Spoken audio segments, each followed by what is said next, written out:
And we welcome you into McConnell Field on the campus of Macon Middle School for some more Mountain 7 Conference baseball action. Tonight it is the Pisgah Black Bears and the Franklin Panthers. It is time for our ceremonial first pitch. Is Mr. Bud Seiler, an attorney in Franklin with Coward, Hicks, and Seiler. He's an avid sports fan and a Panther fan. In 1955, Bud was the third baseman and a very good leadoff hitter with a great on-base percentage for the Franklin Panthers baseball team. The coach for that team was Dick Stott. And among Bud's teammates that year were Tommy Guinness, Bobby Womack, Crawford Moore, Roland Renshaw, and Roger Talent. Bud's catcher tonight is Jim Garner, also a former Franklin High School baseball player. Jim was a freshman third baseman on the first team the Panthers fielded when baseball returned to Franklin High School in 1967. Let's give it up for Jim Garner and Bud Seiler.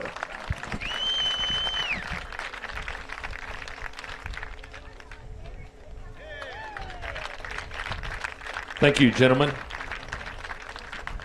He still got it. 1955. We're talking in the press box before the ceremonial first pitch about the fact a lot of folks didn't know that Franklin was fielding a baseball team in the 50s. They thought it was into the 60s. But Mr. Seiler there, he proved them wrong. And a long-time supporter of the Panthers. Jim Garner, also a long-time supporter of the Panthers. All right, we're going to take a break. We'll have the exchanging of the lineups at home plate, and we'll have the announcement of both starting lineups and the playing of our national anthem here in just a few moments. Last Friday, Max McClure was honored as the March Player of the Month at Franklin High School, and we put this package together about Max. The March 2023 Athlete of the Month is Max McClure, men's golf.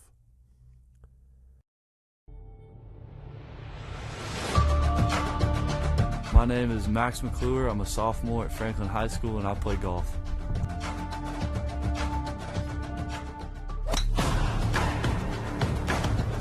My individual goals for this year is to make it to regionals and then go to state, and my team goals for this year is to win the conference championship.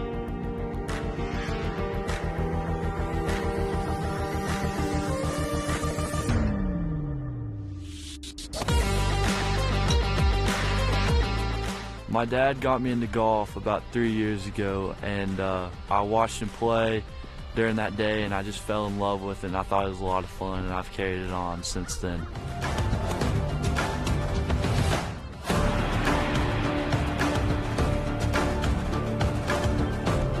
What I love most about golf is being outdoors with some of my best friends and just having fun and relaxing.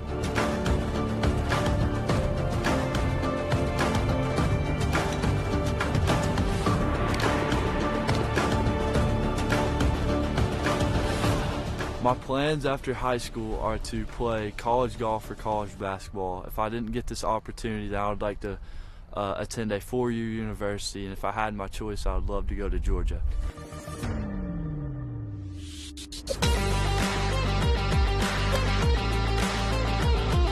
My message to my team through the rest of my career is for them to push me and for me to push them so we can keep advancing our program in the right direction.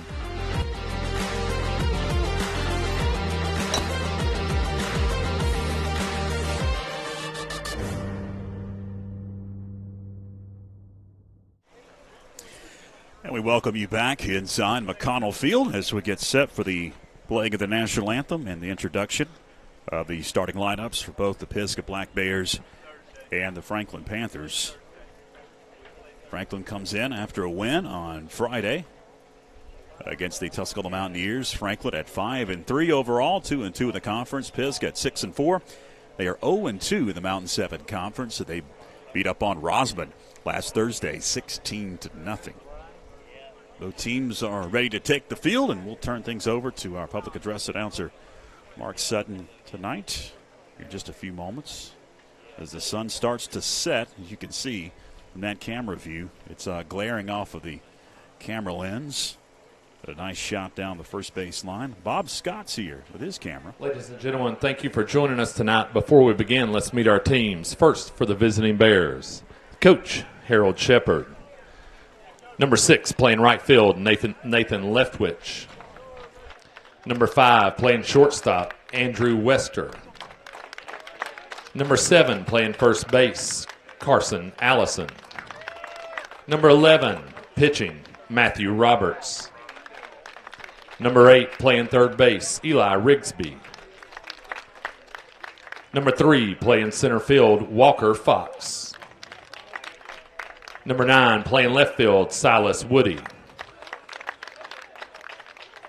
Number 18, the catcher, Boone Carver. Number 16, designated hitter, Cole Smathers. Playing second base, number 1, Eli Ash. And number 17, Ty Upton.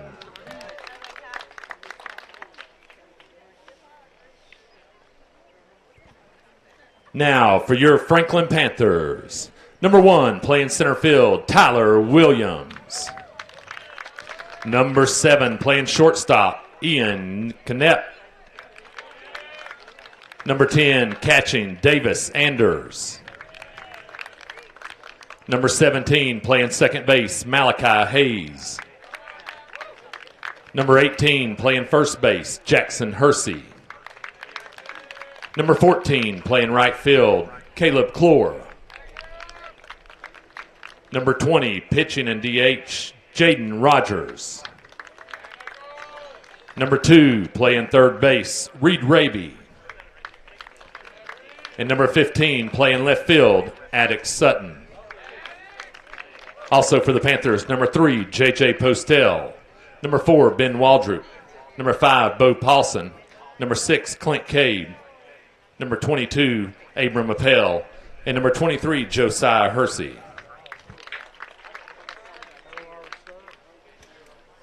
Ladies and gentlemen, as you begin to stand and remove your caps, we would like to take a moment to remember a great Panther fan, a great Panther athletic supporter, and a great friend to us all, Mr. Tommy Roten.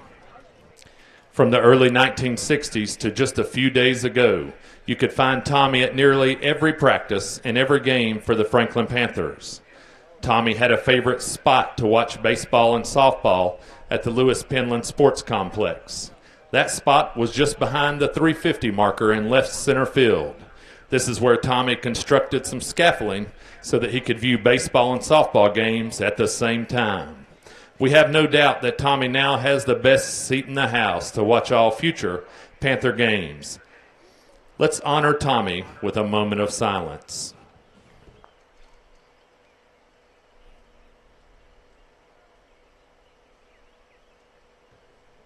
Thank you. And now for our national anthem.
It is whipping with our center field camera as well.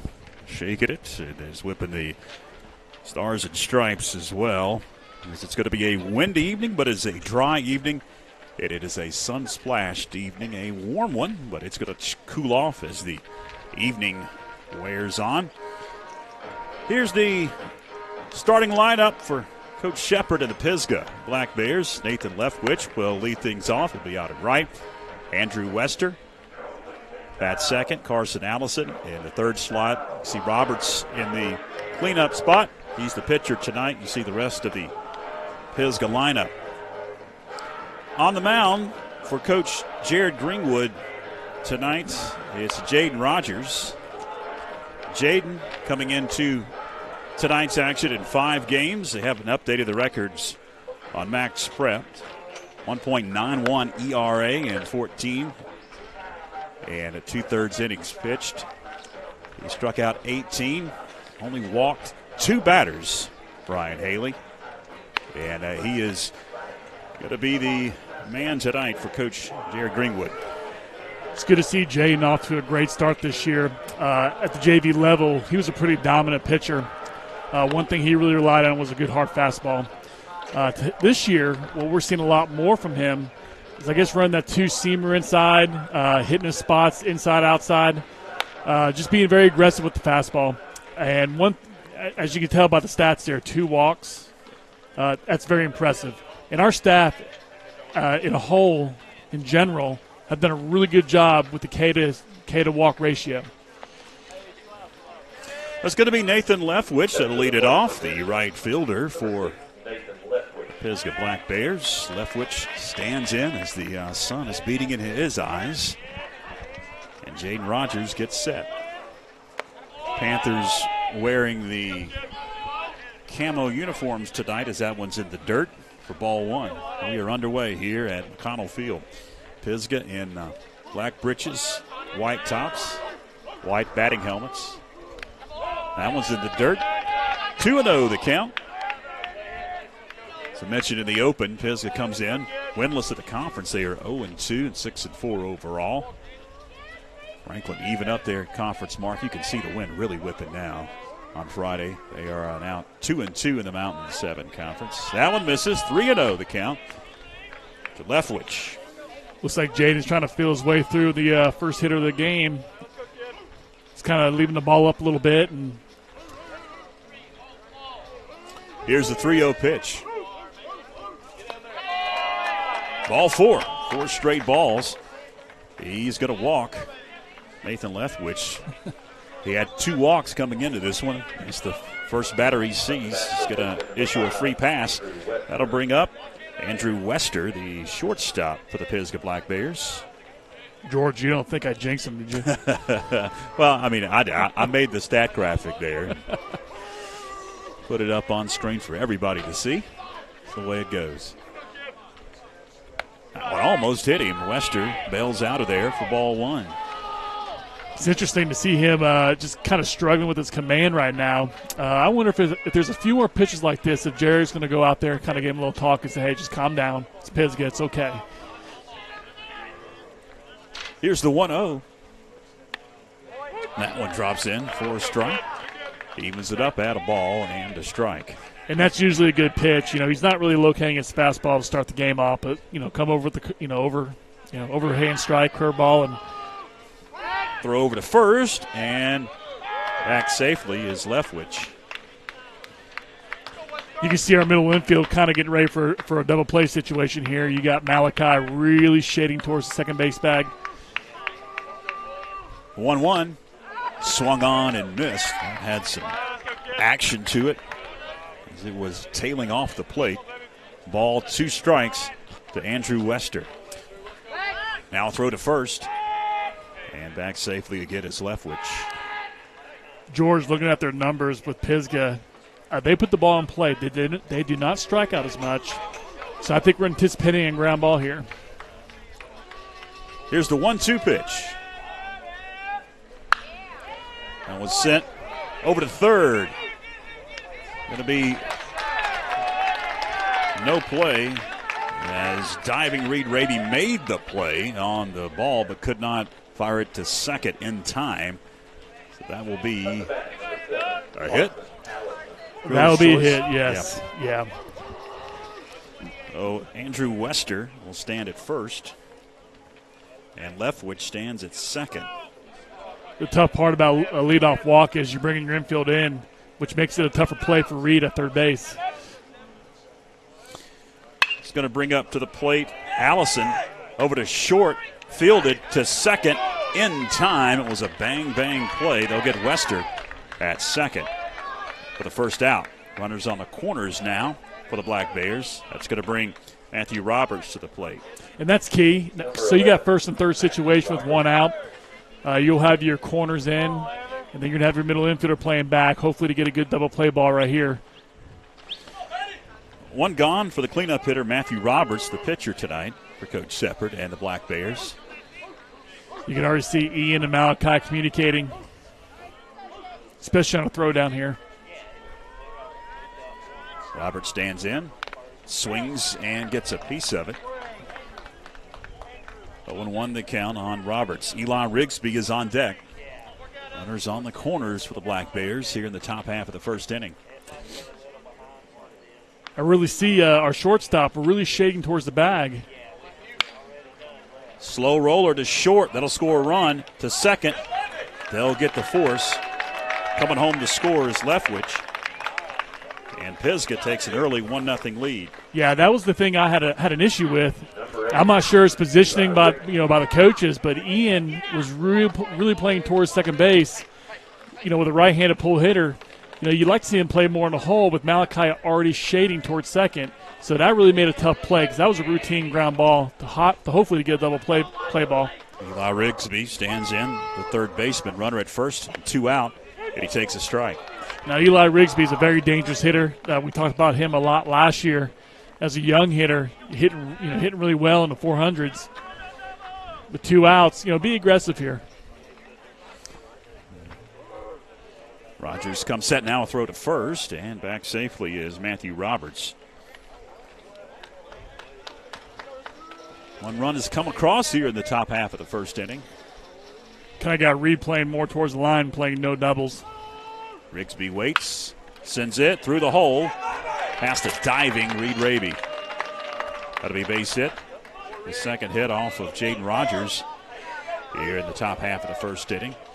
2 are gone, 2 are on for Walker Fox. Number 3, Walker Fox. The infield positioning has been kind of interesting so far for our Panthers. Maybe understanding, the outs, the runners on, how you're going to shade. It's kind of played a big role so far. Fox, a left-handed batter, the center fielder. Runners get their leads. Hit up the middle, and it's going to be a base hit. They're going to send the runner? No, they won't. Throw comes in from Tyler Williams. The bases are loaded. 3 hits in the inning. One's come across for the Black Bears. That's going to bring Silas Woody to the plate. Number 9, Silas Woody. Your hitter going up to the plate, and you're knowing that the pitcher's throwing good strikes with the runners on. He's got to be aggressive because you don't want to fall behind and put more runners on. That was good hitting by Fox. Silas Woody waits. Anders able to keep that one from going to the backstop. That one's in the dirt for ball 1. There's been a lot of base runners so far. Only 1 run's crossed the plate. So, so far it's a plus. You still got to score to win anyway. So let's get out of this inning with a good out right here if we can. 1-0, and therefore a strike. Evens it up at a ball and a strike. I'm a big fan at the high school level, kind of throwing away on hitters because they love to naturally pull, keep working way off the box or off the plate towards the box, giving a big zone. Well off the plate. Anders able to backhand that one. 2 balls and a strike to Silas Woody.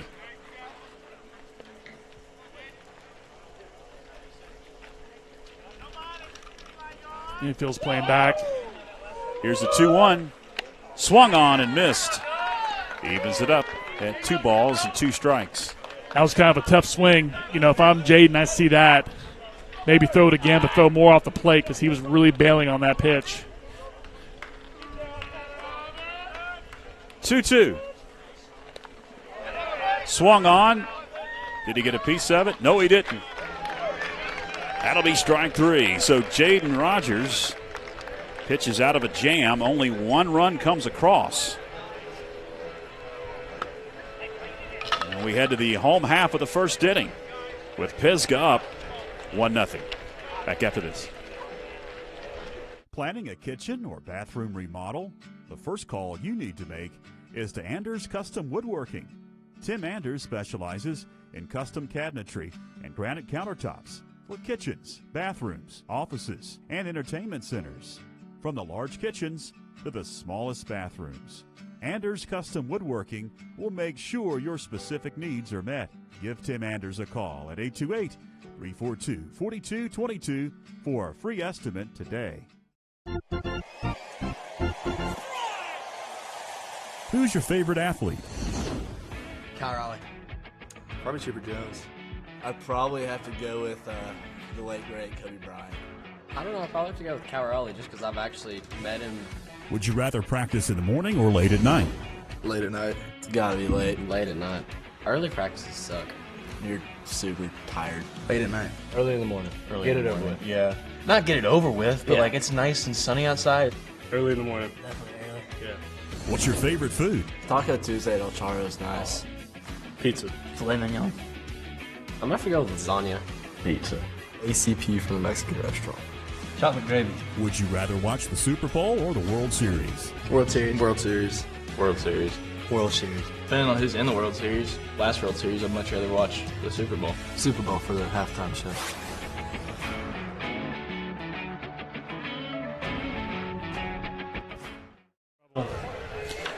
Welcome back as we head to the bottom half of the first inning.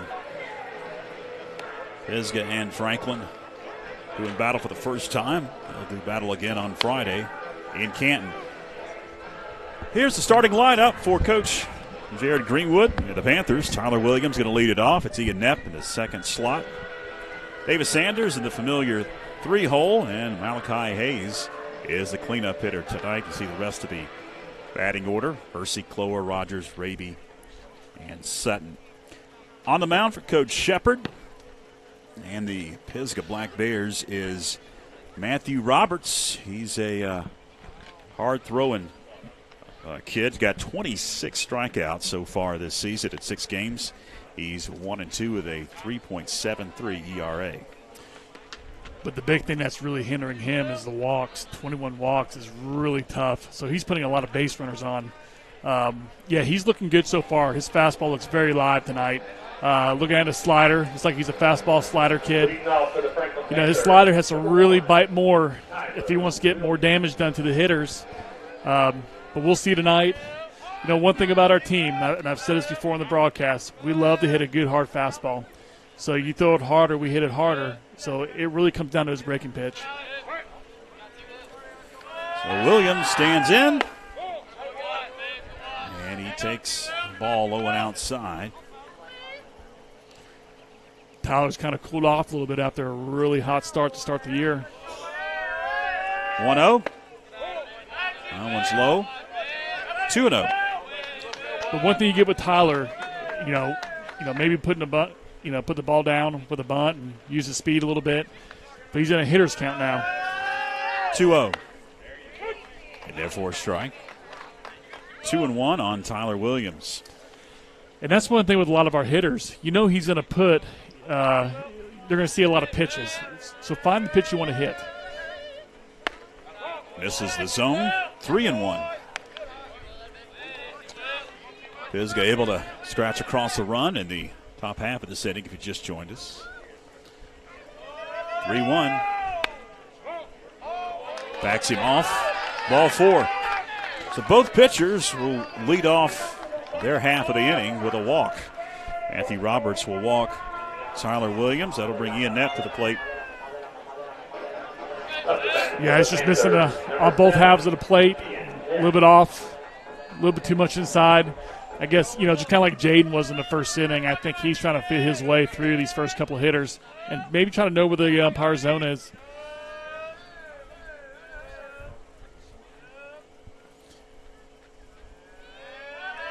Williams gets a lead down at first, and that one misses outside for ball one. You know, we saw him a lot last year. I think we got a couple wins off Pisgah with him throwing. So all of our guys who were pretty young last year, veterans now, they have seen a lot of him so far. So they probably know what to expect. Now throw over, and back safely is Williams.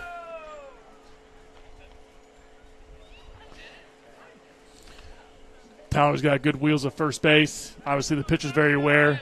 Ian's kind of catching fire a little bit. If he could just stay inside the baseball, just try to drive it back up the middle, that'd be great for us. Another throw over to first, and Williams gets back. And a lot of times when you see a pitcher throw over that many times to start the game, it's just trying to let the hitters know or the runners know throughout the game that he's keeping his eye on them.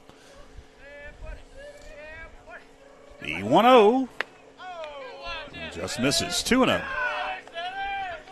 Yeah, he's struggling with command right now. It's not like he's all over the place. He's just missing down, just missing a little bit out. He's laboring a little bit. See him taking deep breaths. Maybe he's frustrated. The 2-0. And therefore a strike. I mean, that's a good live fastball. I mean, he throws hard.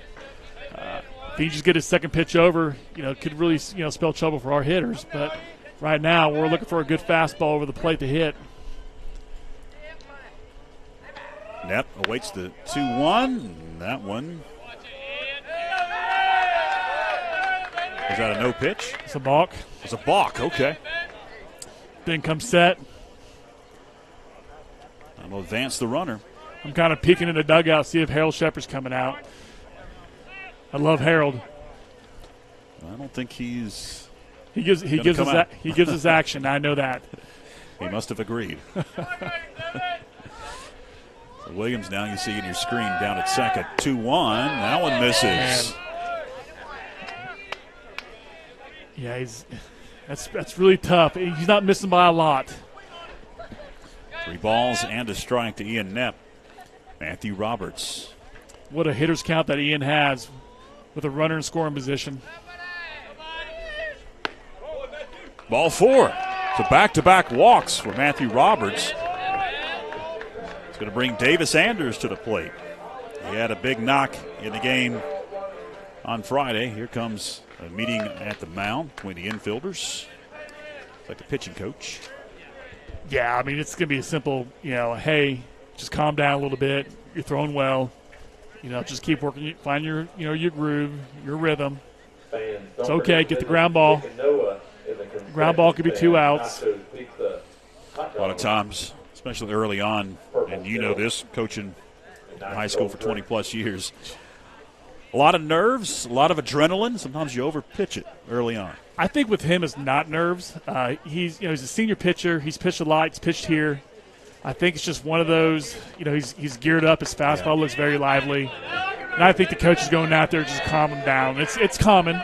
He's still a young kid, even though you're a senior. And now you got Davis coming up. And this is dangerous because here's your conference-leading home run hitter. And you can't pitch around Davis.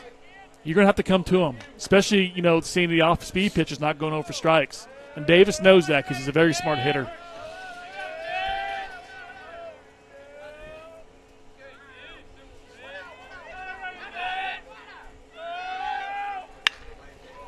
Anders sends that one foul. That's a good sign right there by Davis. He waited a long time. That just shows that the pitcher's thrown well, and Davis is waiting longer knowing he has quick hands to the plate. Just a little bit late on it, but he's seeing it well.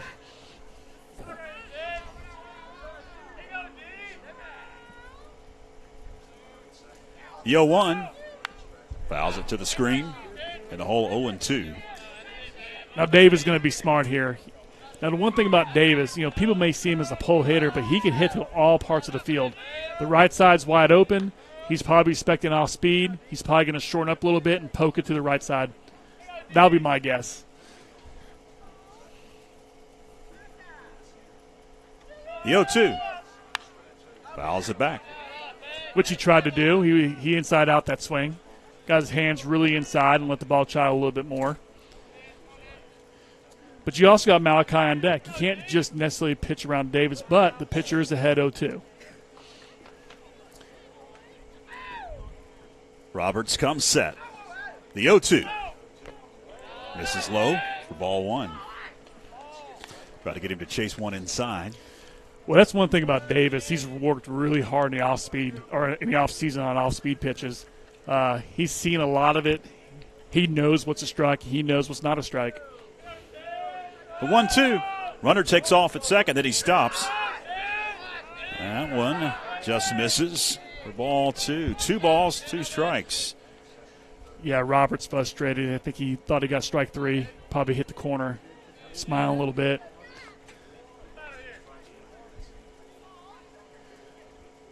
Big right side, wide open. Roberts comes set. 2-2 pitch. Runner takes off, swung on and missed. Strike 3.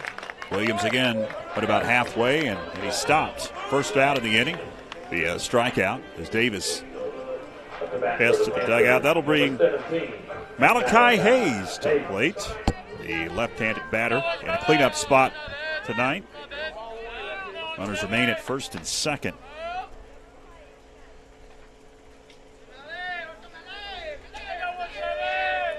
Hayes takes a strike.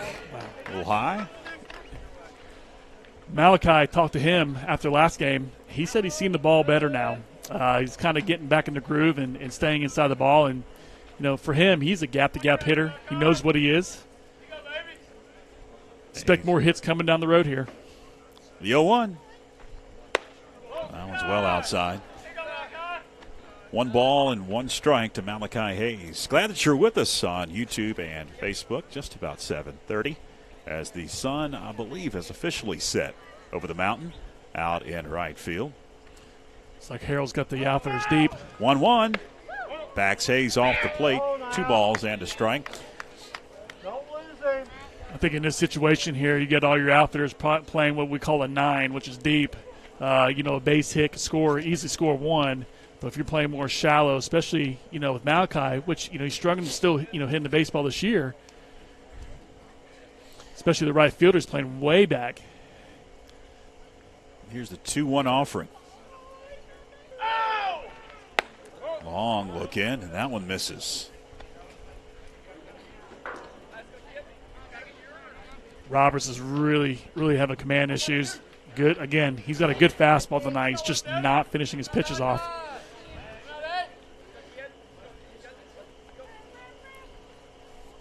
Here's the 3-1 pitch. Williams takes off. It's a hit and run. And Williams going to come around third to score. They'll hold the runner at third. Malachi Hayes with an RBI. And that's all I was telling you, George. That right fielder is playing so deep, like a 9+, and you had your leadoff hitter coming home standing up, and you had a first, a third with a runner because they're so deep. Going to bring Jackson Hersey to the plate, the first baseman, as Franklin has tied the ball game. First hit off of Matthew Roberts, but a couple of walks have come back to haunt Matthew Roberts as he walked the first 2 batters that he saw in this inning. And Williams and Ian Knepp, as Knepp stands at third. Hersey at the plate now, throw to first, and Hayes is back safely. We got another first and third situation. This time this is Pisgah. Looking like with the infielders playing back a little bit, they may be thrown through, knowing the game is early in the first. Hersey takes a strike. I think Greeny was kind of looking at Jackson like, hey, take a hack at that. That was your pitch. Again, right side is wide open. Right fielder's playing very deep. And second baseman is almost on the bag as that one misses. I mean, we did last inning with Malachi being really shaded over, but if you're going to do that, your shortstop needs to be more in the hole. And he's kind of doing the same thing as Ian is, except he's a little bit further in the hole than Ian was. But again, that right fielder, I mean, that's a big play for us to hit to the backside. Throw to first, and Malachi's back. He's going to have to wash his white britches after tonight's contest, after diving back about 3 times. Usually when the pitcher does that, he's not confident in throwing strikes, maybe try to get one off to get the 2 outs. The 1-1 to Hersey. Hayes takes off, and that one is fouled back, so the hit and run was on again. Yep. And that's a good thing because, a lot of times you'd like to put a hit and run on with the hitter who may be struggling a little bit. He's got to force him to put the ball in play, especially in high school baseball where, you're not like watching college or major league where it's all routine. You want them to feel the ball and see what they can do with it. Ball 2 strikes to Jackson Hersey as the lights start to come on here at McConnell Field. The 1-2. Swung on and missed. Strike 3. Hersey came up empty with a big cut. 2 gone for Caleb Clower. Caleb Clower is a kid that I'm very excited to see have a lot of success right now. He's come from really, through his middle school years, freshman year, just kind of struggling a little bit, trying to find a swing. But Coach Greenwood has really got him to shorten up, and it has really paid a lot of dividends for this program and for him. I mean, he's hitting, 474, I believe, right now, second in the conference. 471.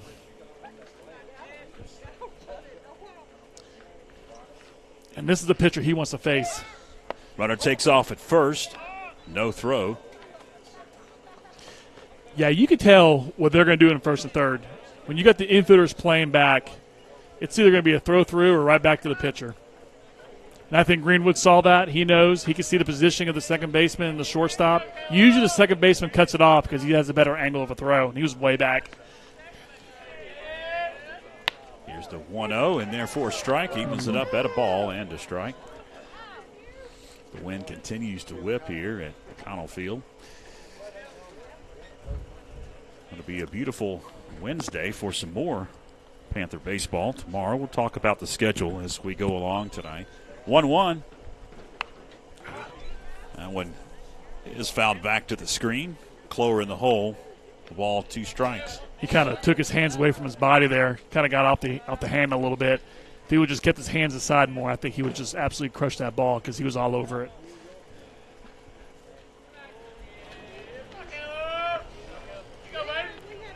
One, 2.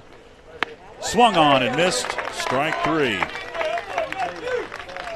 That'll put a lid on the bottom half of the first inning. But the Panthers able to scratch across a run. They strand 2 runners. And as we head to the second inning, we are tied at 1. Stay with us.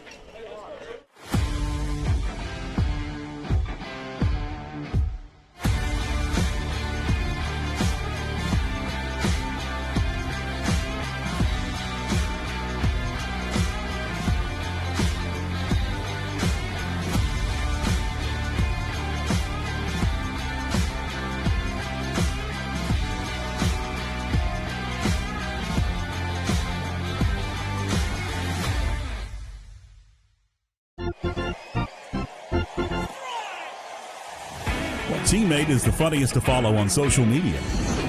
Ian Net. Yeah, Jaden Rogers. We'll go Jaden. I got a little bit of a following count, like 17,500, like, give or take. JJ Postel 22. Yeah, that's all my socials. Hit me up. Yeah, I'm gonna also have to go with Ian Net. Yeah, Ian. Yeah, Ian. I have to say myself, because I post the best, most authentic, informational videos. Jaden Rogers, you can look that up on Instagram, Twitter, YouTube. I used to have multiple YouTube channels, but for personal reasons, they had to be taken down. So the one I have now is just baseball stuff.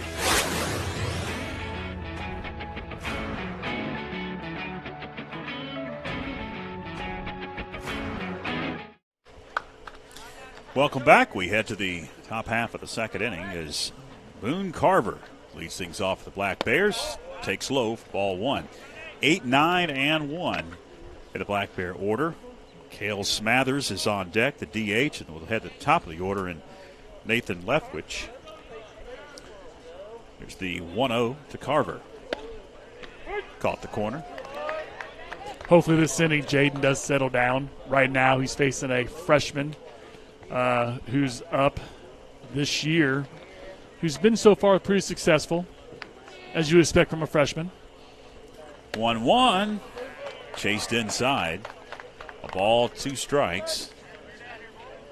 Now that's a good pitch by Jaden. You like to see that tilt on that curveball, more of a 12-6 instead of kind of sliding. The 1-2. Swung on and missed. Strike 3. Second strikeout for Jaden Rogers.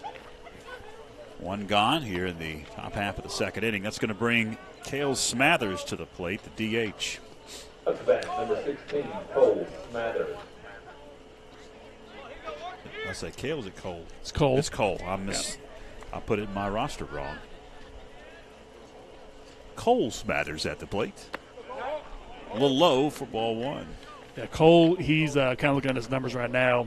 You know, his average is down a little bit, but he does have a triple and a double, so he does have some extra base, hit pop. Jade just needs to keep pounding strikes. The 1-0 is in the dirt. 2-0. That wasn't a bad pitch. Again, this is probably a kid who likes to just see the fastball dead red, come back with a nice breaking pitch because, the previous hitter, he saw 2 good ones, threw 2 good ones, and got him to chase. But then again, you have a 9-hitter here. You want to be aggressive. You got 1 out. Let's see if you can put the ball in play. 2-0. 2-1 to count now on Smathers. I don't see a lot of shake-offs or fake shaking off. I know that Davis is getting the calls in from the dugout, but you want to see more of your pitchers kind of confuse the hitters. 2-1. Nice pitch. Kind of get me over curveball. So now he's got a pitch to play with here. What does he want to throw? 2 balls, 2 strikes. Here's the pitch to Smathers. Bounces up and away from Davis Anders. Runs it full 3-2. That was a sharp curveball. I'm surprised he did not chase that. It's pretty good play discipline by Cole Smathers there to lay off that.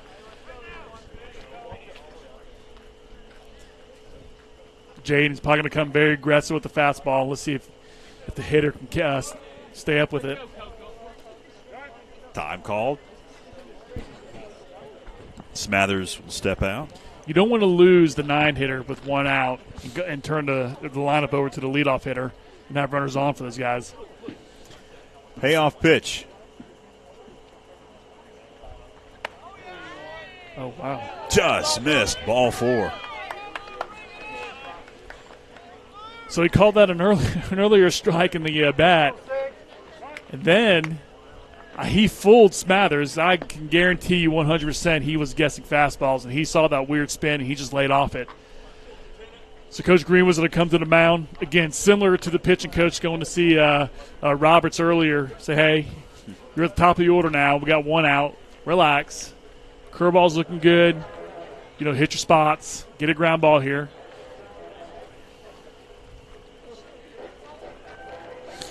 Talked about the schedule. Perfect time to tell you about the baseball that's coming up. We've got a game here tomorrow. We'll have that on FPSN against the North Buncombe Blackhawks. And then a date with the Pisgah Black Bears in Canton on Friday. North Henderson a week from tonight. And then after that, only 1 more broadcast and only 1 more home game. That is on April 25th. That'll be senior night. You see 4 in a row to end the year on the road, and also 2 games against Smoky Mountain at Western Carolina University's Children's Field. Hopefully the final broadcast we get to see True Emmanuel. Fouled down the third base line for strike 1 as Nathan Lethwich stands in. He drew a walk back in the first inning, came around to score the only run for the Black Bears. Runner at first, and Cole Smathers, he drew a walk. It was the second walk issued by Jaden Rogers. It's like Coach Shepard's opting for the small ball approach right now. The 0-1. Drops in there for a strike. In the hole 0-2 is Nathan Leftwich. That's a positive sign there. Now you're seeing a lot of curveballs going over for strikes right now, and some really good hard chase to the ones to chase. The 0-2. Chase that one in the dirt. I'll throw down to first. And the runner was safe. He couldn't advance to first anyway. Well, that was an experience of the base runner. He took off. Right now the first base coach talking was like, listen, you're occupied. He struck out. You stay. Yeah. And our first baseman, Jackson's confused because, I don't know, maybe he needs to look at ABC baseball a little bit and know that rule. But they could have tagged Smathers out if he was hanging off the bag. Davis knew what he was doing. Yeah. Andrew Wester at the plate. First pitch in there for a strike. It's like Davis got crossed up there. He turned his glove over. I think he was expecting a fastball. Got the breaking pitch. Coach Greenwood's looking got a little anxiety over there right now. Andrew Wester at the plate. Single back in the first inning. 0-1. Popped to the air. Down the first base line. In foul territory. Hersey makes the play for the final out. So the Black Bears will strand a runner. We head to the bottom half of the second inning. We are still tied at 1 apiece. Stay with us.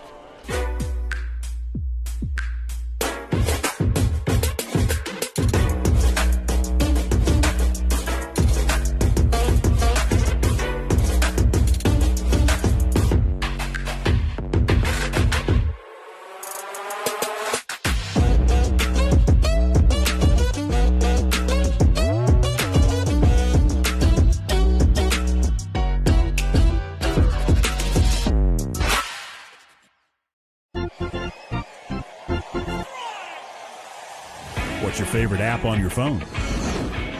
Heyday. I'm a big Heyday guy. I play a lot of video games, not Heyday. 8-ball pool. Nah, you gotta get Heyday. Heyday all day. Probably Facebook Marketplace. Yeah, Heyday. I guess Ian on that. We kind of got a Heyday clan going. Yeah, it's good. TikTok. Probably YouTube. That's what I use the most. I watch college baseball all the time. Snapchat. Yeah, Snapchat. Snapchat. TikTok. Easy. My favorite's probably TikTok. I got a little bit of a following. Like 17,500, maybe, give or take. Facebook Marketplace. Where he sells his tractors.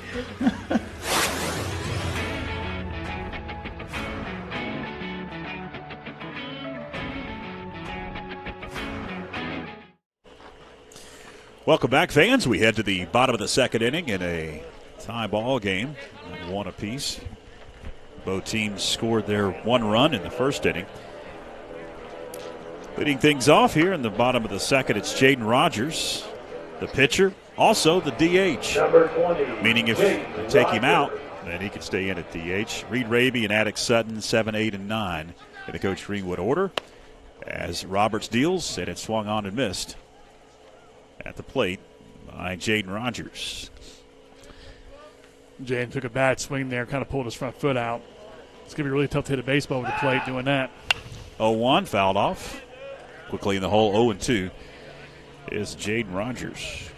Saw that middle of that inning. Coach Greenwood kind of pulled the team in together, and I think it was trying a lot of fire in their butts a little bit, just maybe going through the motions, spring break. Probably a lot of these guys sleeping into noon. 0-1, 0-2. Well outside. That was always our toughest battle, George, when we were coaching back in the day. It's like, okay, spring break, here we go. Out of your routine. You're out of the routine. Mm-hmm. I remember a long time ago when Jeff Brand was the head baseball coach, and Raby and I were coaching underneath him, and we were like, he said, hey, we're going to take these guys to Shoney's. The 1-2. This is inside. 7 a.m. breakfast. Well, I mean, you're not going to turn down the breakfast bar at Shoney's, right? I mean, I don't know if it was more. You might more, get up for that. I don't know. Was it more for the team or more for him? All right, 2-2. Hit in the air. That's in the gap in right center. That'll be a base hit for Jaden Rogers. But the Panthers have the leadoff man on in the home half of the second. Brings Reed Raby to the plate.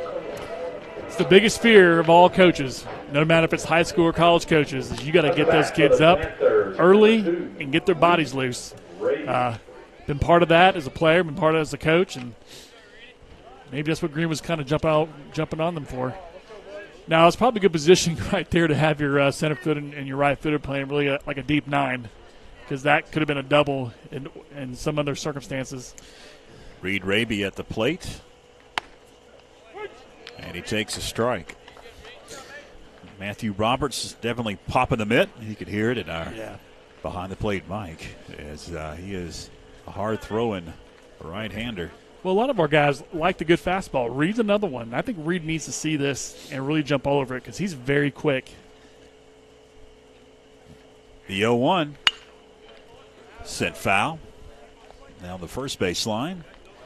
And Reed Raby in the hole 0-2. Now it's tough for a hitter. If you saw the last inning, Roberts threw some nice breaking pitches, pretty sharp, and this is going to be in the back of Reed's mind.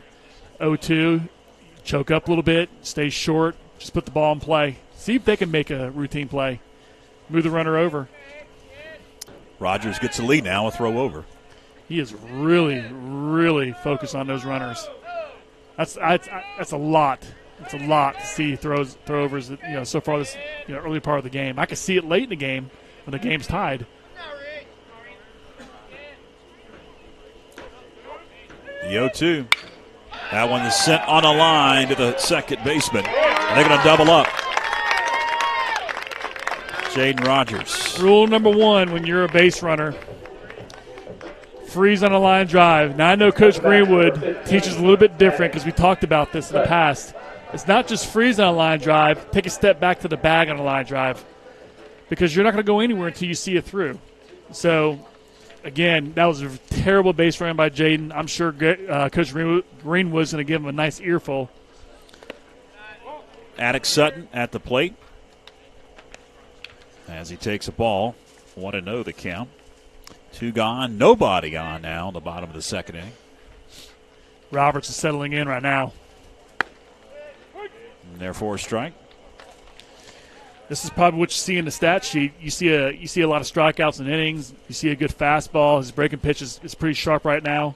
The walks is what's killed him, but right now he's really doing a good job throwing strikes. And now Tom called. Is Sutton going to step out?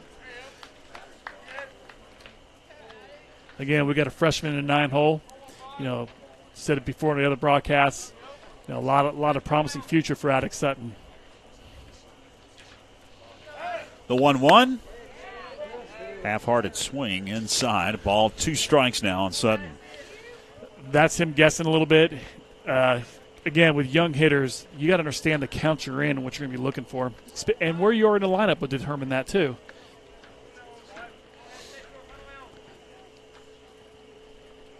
The 1-2. Evens it up. 2 balls, 2 strikes. It's like he missed us down the way there. Threw a fastball. He's getting his curveballs. He's getting a lot of confidence throwing that pitch, and probably good opportunity right now for Attic to see that pitch, but he's got to fight those pitches off. 2 balls, 2 strikes, 2 outs. That one is a little low. Ball 3. And that is too close to take. I mean, we have begged our hitters for decades. Guys, you have to expand your zone with 2 strikes and just fight off till you get the pitch you want to drive.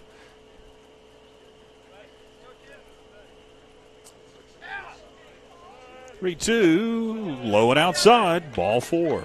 Now, I know a lot of these hitters, a lot of these players, from both teams probably pull these, the FPSN broadcast up, and they always, they want to watch themselves, and I hope they hear that. With 2 strikes, open your zone up. You're going to have to chase pitches you don't want to chase, because if it's too close, the umpire's going to pull the trigger, and then your coach is going to be upset. Throw it to first, and you'll get back safely. Attic has good wheels. Again, Roberts is really preoccupied with the runners on first base. 3rd walk issued by Matthew Roberts. As you can see, Sutton with the lead. That one's in the dirt for ball 1. I mean, he pitches really well with no runners on. I don't know if he just gets a little anxious, a little antsy. Tyler Williams at the plate. Roberts checks the runner now, goes over to first, and back safely. I mean, right now tonight, it looks like it's going to be a close game with, maybe a pitcher's duel. A lot of our hitters, we're getting bad breaks, swinging on some bad pitches. And that's on both sides.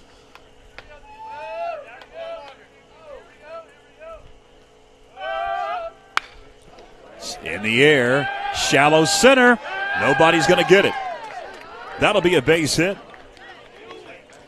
for Tyler Williams. Sutton stands at second and Williams at first. I just don't know if that's design. I don't know if Coach Shepard really wants them to play that deep. Again, you got runners going from first to third on hits. You got guys, scoring, standing up. I mean, that was a routine fly ball if he's playing it in an 8, which is pretty much straight away. Very interesting.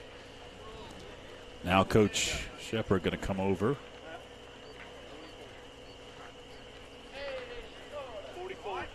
And we're going to get a pitch. No? It's like he's removing a player. Yeah. Okay. Is it a pitcher? He walked behind home plate. It looks like, we're going to get a new pitcher. Tough break for Roberts. Looks like he was kind of settling in and throwing the ball well. Again, nobody knows his team better than the coach himself. I'm sure Harold Shepard sees something he doesn't like. Maybe his demeanor. I'm not sure what it is. So it's going to be Ty Upton coming off of the bench. And he is going to replace Matthew Roberts on the mound. Ty Upton, the new pitcher for the Black Bears. All right, we're going to take a break here. Ryan Haley's going to dig through some stats over here on Upton, and we'll tell you about the new pitcher right after this. The March 2023 Athlete of the Month is Max McClure, men's golf.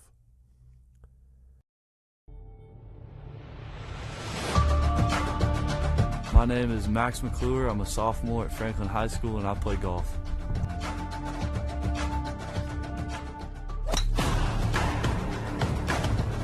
My individual goals for this year is to make it to regionals and then go to state, and my team goals for this year is to win the conference championship.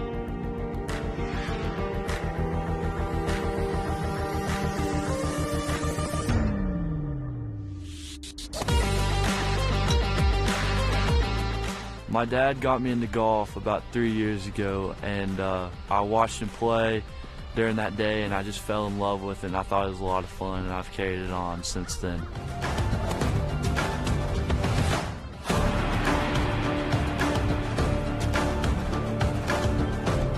What I love most about golf is being outdoors with some of my best friends and just having fun and relaxing.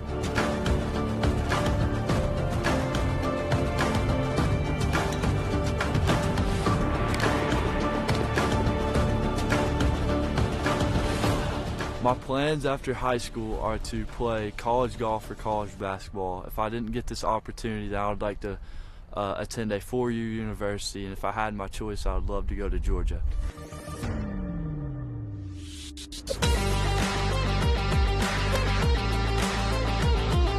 My message to my team through the rest of my career is for them to push me and for me to push them so we can keep advancing our program in the right direction.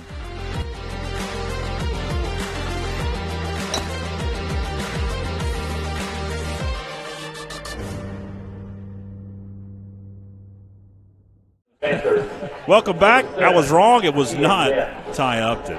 It's Eli Ash on the mound for Coach Shepard. You see in 6 games, 3.85 ERA, 25 strikeouts in 20 innings pitched. He's going to face Ian Knepp. Yeah, looking at his numbers, he's basically going to give up contact. He doesn't walk hitters. He's a strike thrower. I think he wants to get this ground ball and get out of here. But, again, we're at the heart of our order. Knepp, 2-hole hitter. He takes ball 1. I think the strategy that Coach Shepard's doing is, you're going to pull Roberts out a little bit. He's getting some bad luck. Probably doesn't feel good about it right now, but he can save him for Friday. 1-0, misses. He probably pitched, 30 or 40 pitches? Probably. Yeah, he'll have enough.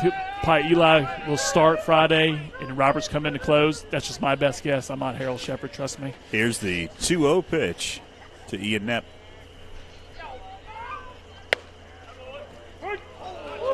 Well, that actually may not be true because he's coming in here at the bottom of the second. Yeah. Yeah. So maybe the same routine next week or Friday. Here's the 2-0, the 2-1 rather, to Ian Knepp. See the right fielders now come in a little bit. Sends that one foul towards our camera location at Christine. Just below her. That'll be a long strike. Evens it up. 2 balls, 2 strikes, 2 out, 2 on. Be the bottom half of the second inning. You got the left fielder playing way deep again and shaded towards the gap. Ian's kind of a pull hitter here. I wonder. Ash, a long look in. He was playing second base. 2-2. Swung on and missed. Strike 3. So Eli Ash comes in and takes care of Ian Knepp. Panthers strand 2 runners. We head to the top of the third. All knotted up at 1 apiece. Stay with us.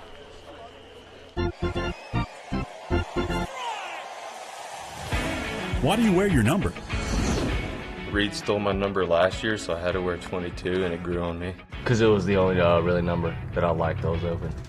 I joined a travel ball team late, and that was the jersey they gave me, so I just kind of stuck with it. You know, I've always been 28 all my career and everything, football, baseball, and everything. In middle school, Caleb got my number, 28, so I went down to 27. And 18 is all they had in high school, so I wore 18, and I just never felt like changing it. That's my football number. I've always been number 00. I went and played with a travel team in Asheville, and they didn't have 00, so I just stuck with 17. That's like the only one that would fit me. Well, I used to wear number 3, and then jersey was a little too small, so I had to add another number. Because it was the only number that fit me. Because how it works is the larger the number, the larger the size. I didn't pick it. It was just given to me. I was born on the 3rd day of my month. It kind of works out. It just has 1 and 4, and I kind of like it.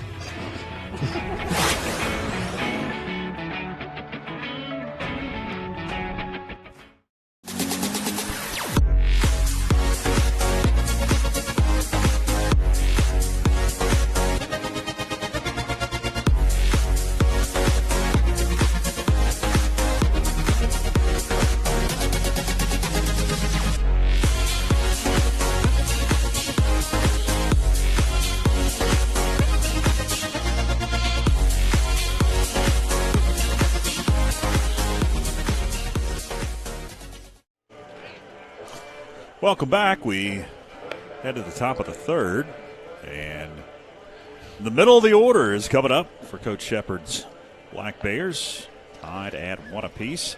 Got to see Carson Allison, Matthew Roberts, and Eli Rigsby all batting here in the top half of the third inning. Allison reached on a fielder's choice his first time up. Jaden Rogers remains on the mound for Coach Jared Greenwood. I do notice something, George.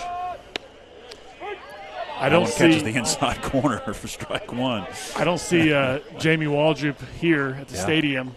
Usually she's by the fence, probably telling her brother Jared, how to teach hitting better. I'm not sure. Hill 1. I mean, sometimes you can hear her up here from down there, but it's interesting. It's been a quiet night. Maybe she's on spring break. Probably at Myrtle Beach. Yeah, like everybody else, right? Yeah. 1-1. Or Panama City Beach in there for a strike. I mean, I heard there's some great white sharks kind of floating off the coast over there. Yeah. Probably need to keep her little babies, get them out of the ocean. That's right.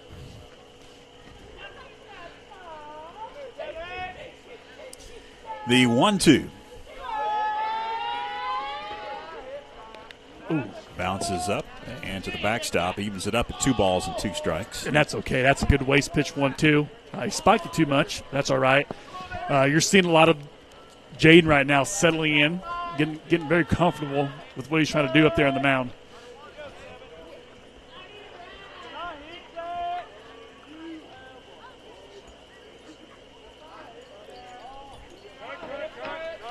Time called at the plate as Rogers was in his windup.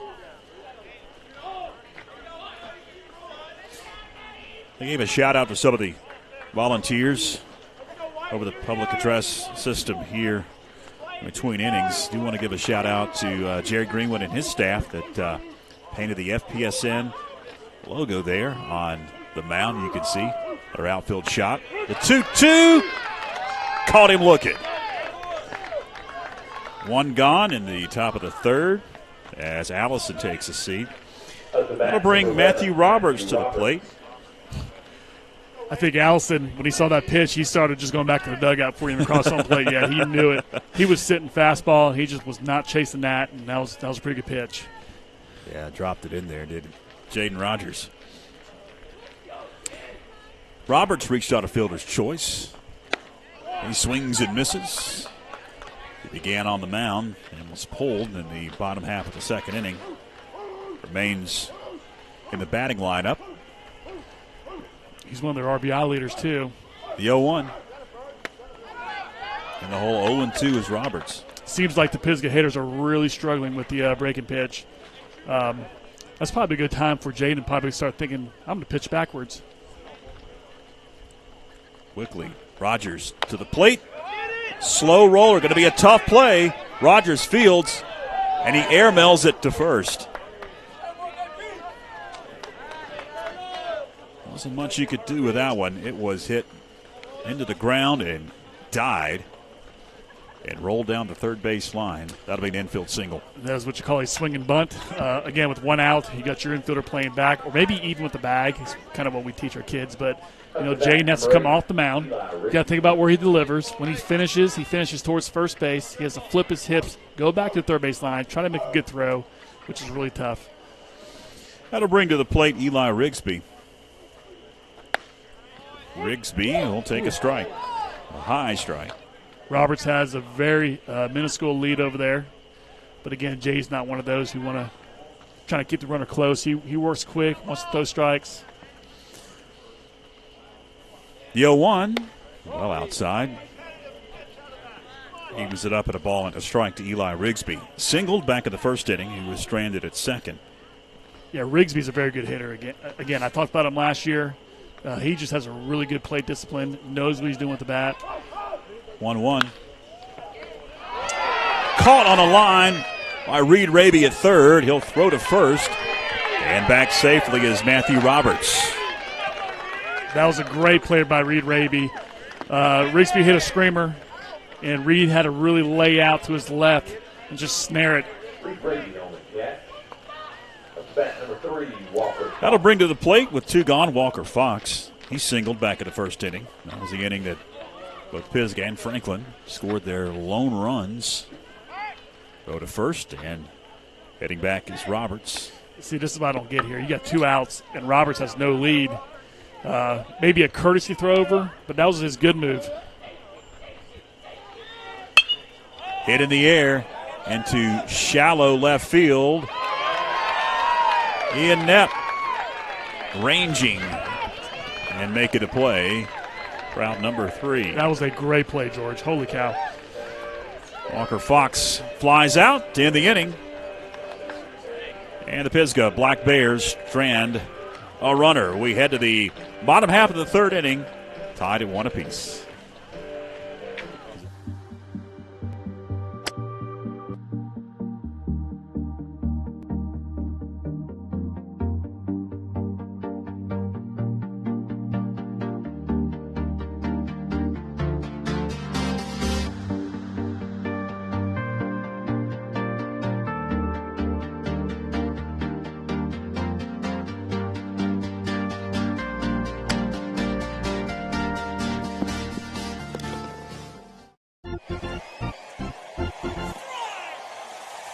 Would you rather play with your best friend or beat your rival? Beat your rival. Ooh. Yeah, probably beat my rival. Best friend. Beat my rival. Play my best friend. Who's your best friend? Ian Canepe. Beat your rival. Beat my rival.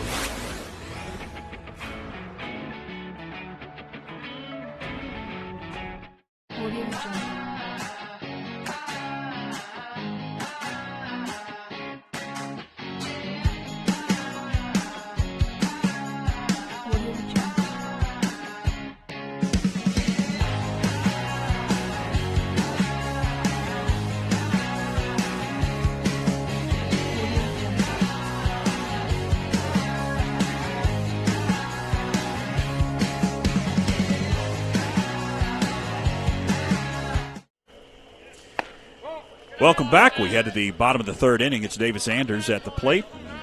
He takes a ball for ball one. 1-0 the count. It's Anders, Hayes, and Hersey. 3, 4, and 5. Low for ball two. Davis struck out last at bat. I think he was kind of think of another pitch he was looking for. Kind of chased somebody he didn't want. 2-0. Misses low. 3-0. But this is the part of Davis that I think a lot of people don't understand. He knows the zone. He's just right now work the hitter's count. Maybe Green gave him a 3-0. Nope. Ball four. Thought maybe he'll give him a green light if he sees a pitch he likes. I'm sure he did. But Davis is Davis. He's going to wait on a pitch that he wants to drive, not just to chase a pitch because he has a chance to swing. And Malachi's starting to heat up, George. In the last couple of games, he's putting the barrel on the ball. Joe runs in the last at bat. He singled back in the first inning. He's 1 for 1. Fouls it back. In the hole, 0-1 is Malachi Hayes. Yeah, I like his swing there.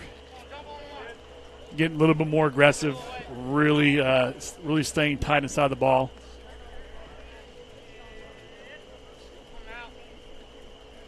Hayes waits. Long, now throw over. And back safely is Anders. This is what they do. One thing about good players is they always will correct themselves. So even if he's off to a slow start, he's going to correct himself to be a 375 hitter when the season's over.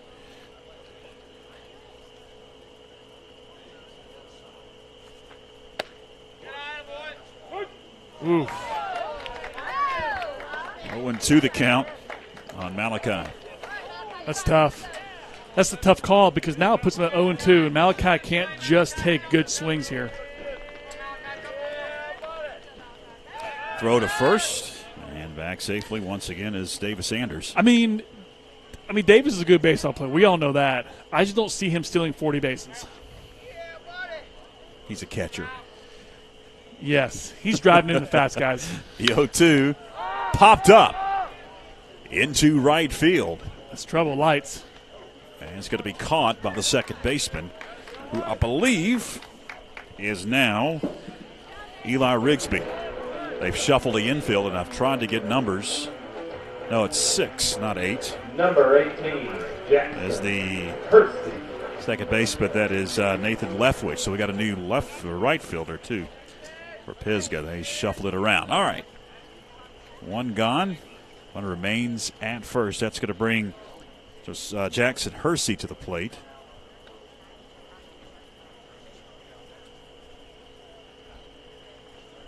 Hersey takes a ball. Jackson's a very strong kid. Again, he has a lot of pop, a lot of power. He's like an all or nothing, but when he gets all of it, he's going to get all of it. Here's the 1-0.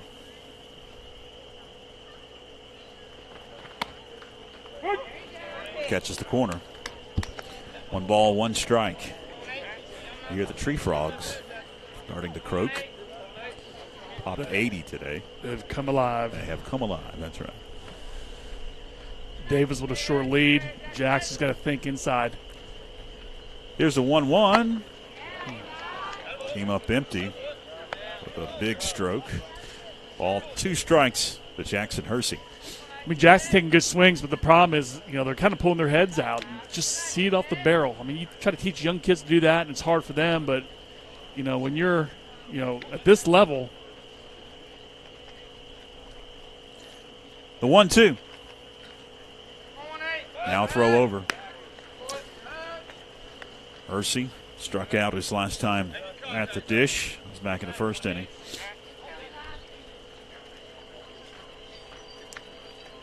I guess their big focus is controlling the run game. Swung on and missed. Strike 3. 2 strikeouts of the game for Jackson Hersey. That's the first strikeout. Check that, the second strikeout for Eli Ash. Here comes a very dangerous hitter, Cam McClure. I mean, one thing about Davis, I will say he's gotten a lot faster over the years. But if there's ever a time to maybe, put somebody in who's really fast to score from first, maybe a good time. Davis takes off. The hit and run is on. That'll be a base hit. The second baseman was shading over to second after the runner took off, and that landed about 3 feet into the grass from the infield. And that'll be a single for Caleb Clower. That advances Anders down to third. So runners on the corners and 2 out for Jaden Rogers. I may be on the Caleb Clower fan club right now. I mean, he's just doing everything right. This is a big, strong kid. He wants to hit bombs. But now on a hit and run, he's trying to hit it backside like he's coached to do. Very good piece of hitting, very good base running, very good call. And Jaden's, he's doing well at the bat right now. First and third, 2 outs. He singled back in the second. He's 1 for 1. There's 2 gone in the inning. Anders at third. Clower at first. Caleb Clower takes off. Strike at the plate. He's going to take second without a throw. And you can see it with the infielders where they're playing or where they're shading. And Greenwood knows. Run him straight through, have a chance for 2 RBI knock. Rogers waits the 0-1 from Eli Ash. Sent foul down the first baseline.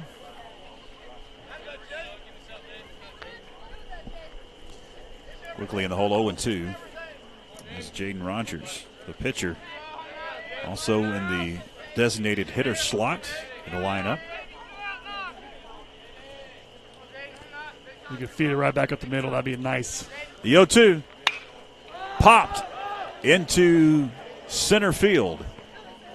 Walker Fox going to camp under it, and he'll make the play for the final out. So the Panthers do strand a runner. Make that 2 runners in the bottom half of the third inning. Failed to convert and get a run across as we head to the top of the fourth. We are still tied at 1 apiece.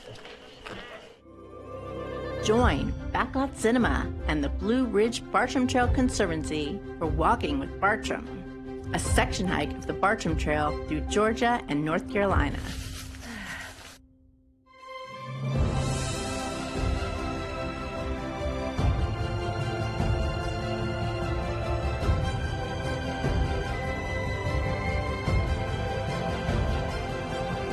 Streaming now on YouTube and Facebook. Who do you think would win an arm wrestling competition on your team? I go Jaden Rogers. I got Joe. Me too. Even though he doesn't eat anything, his arms are skinny as a toothpick. Caleb, immediately. He has the biggest arms. Yeah. Either Caleb or me. Caleb. I agree. I disagree. I highly disagree. With who? Me. Let's go. After this.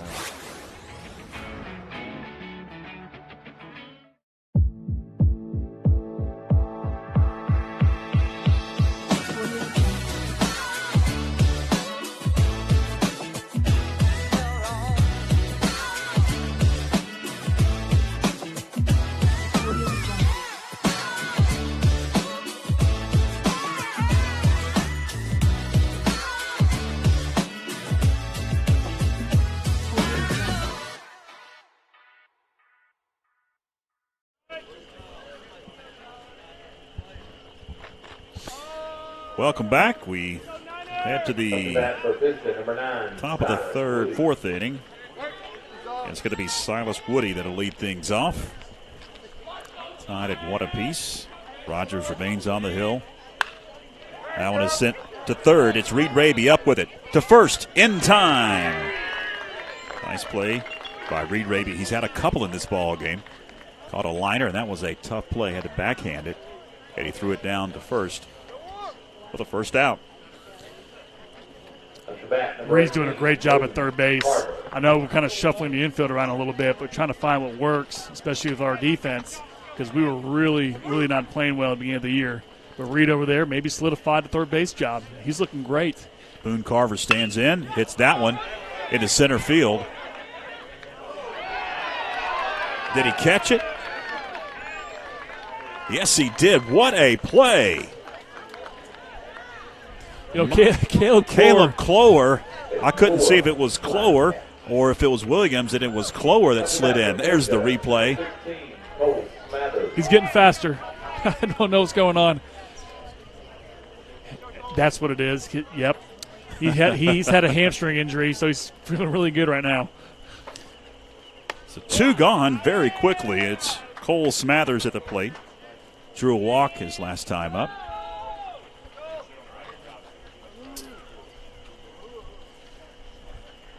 The 1-0.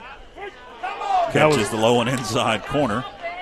That is a nice pitch. That's what a lot of coaches love to see. That nice running two-seamer right in the zone. Right-handed hitters in high school don't like that pitch. 1-1.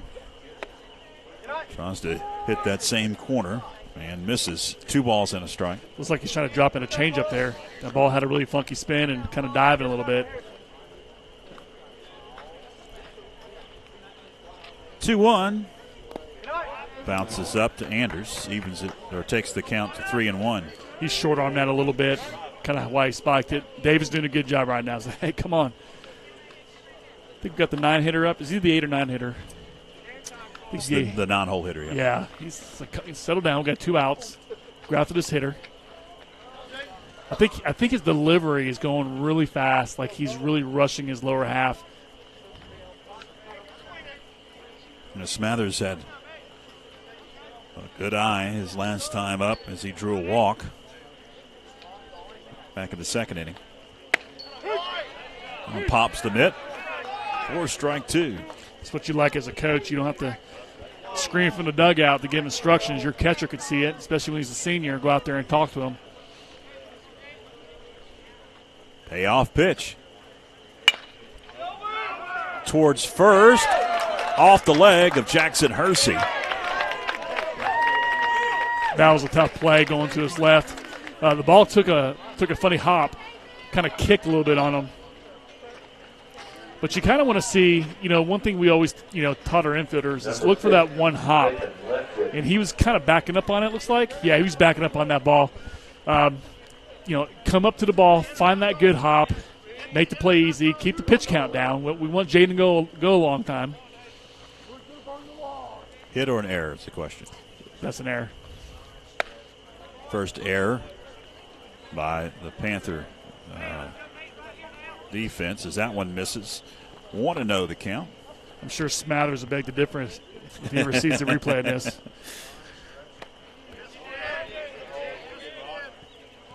Oh, he's got the other mitt on too. That's great. Yeah, you're right.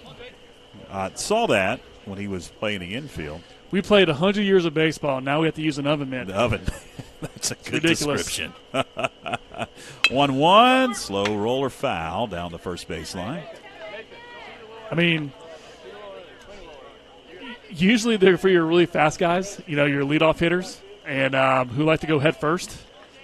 I just don't think I see him taking off and sliding head first. I don't know. I'm not a fan of the oven mitt. Is that what it's used for?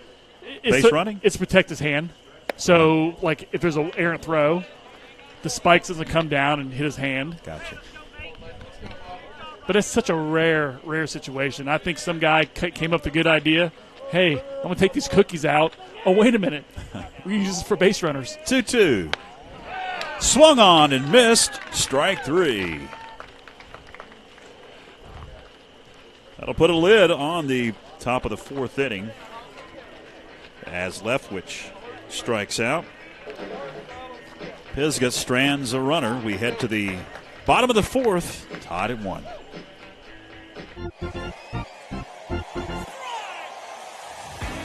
Would you rather be a mascot for a day or drive the tractor to drag the field?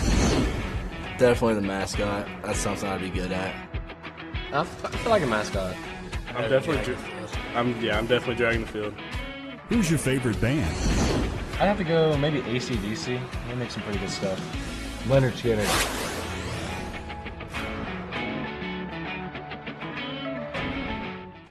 We are Dalton's Christian Bookstore, North Carolina's largest Christian bookstore. We offer a wide range of gifts and apparel. Children will find a world of fun to explore in our interactive kids section. Dalton's has a huge inventory of Christian literature, including Bibles in all translations. Dalton's, your destination for inspiration. In open space, Hanley at the 20, 15, 10, 5, touchdown. Davis hits one into right pretty well. Right fielder backpedaling. It's out of here.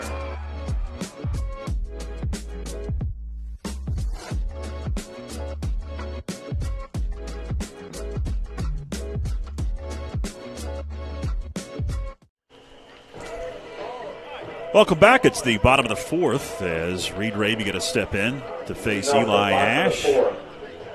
Raby lined out. His first time up at the plate. It'll be Attic Sutton and Tyler Williams to bat here. 8, 9, and 1 in the Panther order.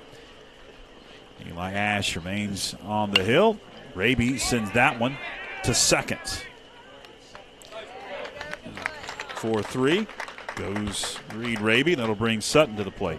1 pitch, 1 out. Friday night, you put up on the screen the standings, and you saw Pisgah at the bottom. It's probably one of the closest conference that I've ever seen, and I told you Pisgah, they're not a last place team. It made me laugh just seeing there at the 7th spot because they're probably the top half of the conference in my opinion. Sutton swings and misses. You don't see many 6-4 teams sitting 7th, but you can see that they have a good offensive team. They're very well coached. You have 2 good arms. The 0-1. Quickly 0-2. Yeah, we haven't had a chance to put up the standings through this past Friday's ball games. We'll do that when we get closer and closer. The 0-2, we get a chance. Strike 3. Quickly 2 are gone. Here in the bottom of the 4th inning, Sutton takes a seat, top of the order. Tyler Williams. Number 1, Tyler Williams.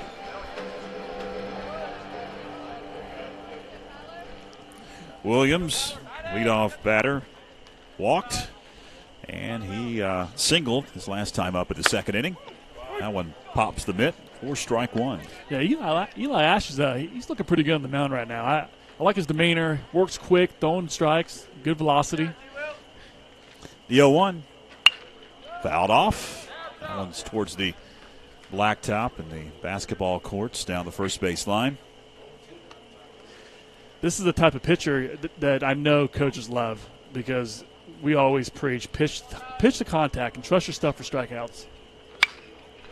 That one's sent foul again. 0-2 the count. Quickly, this inning is going. Williams in the hole. Which makes sense is why he only has 4 walks through 20 innings. These are the guys you love. Throwing strikes. Foul back. Tyler looks like he's coming back around again.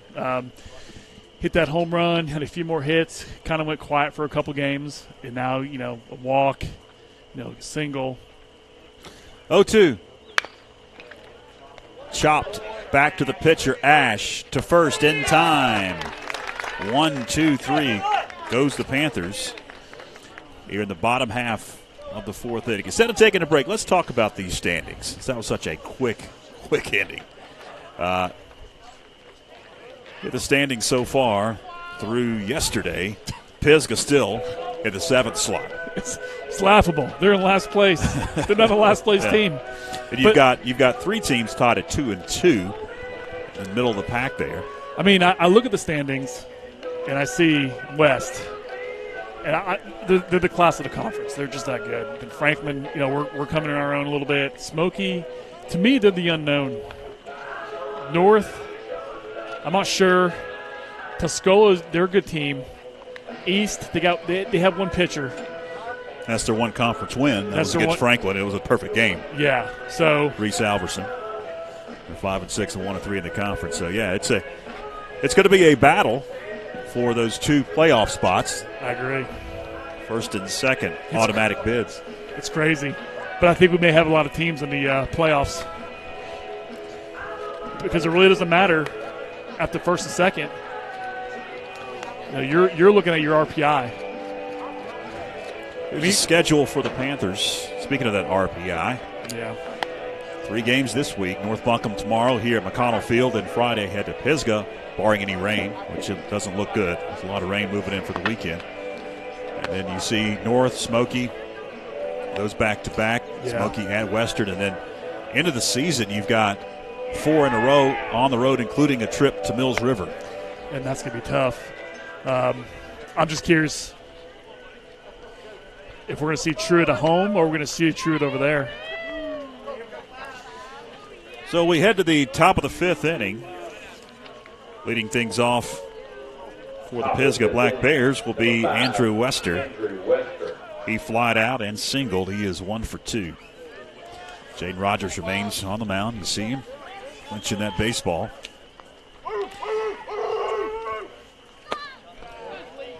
That one's low for ball 1. We were just looking at that schedule, and I saw, we're playing North Buncombe tomorrow and later on the season.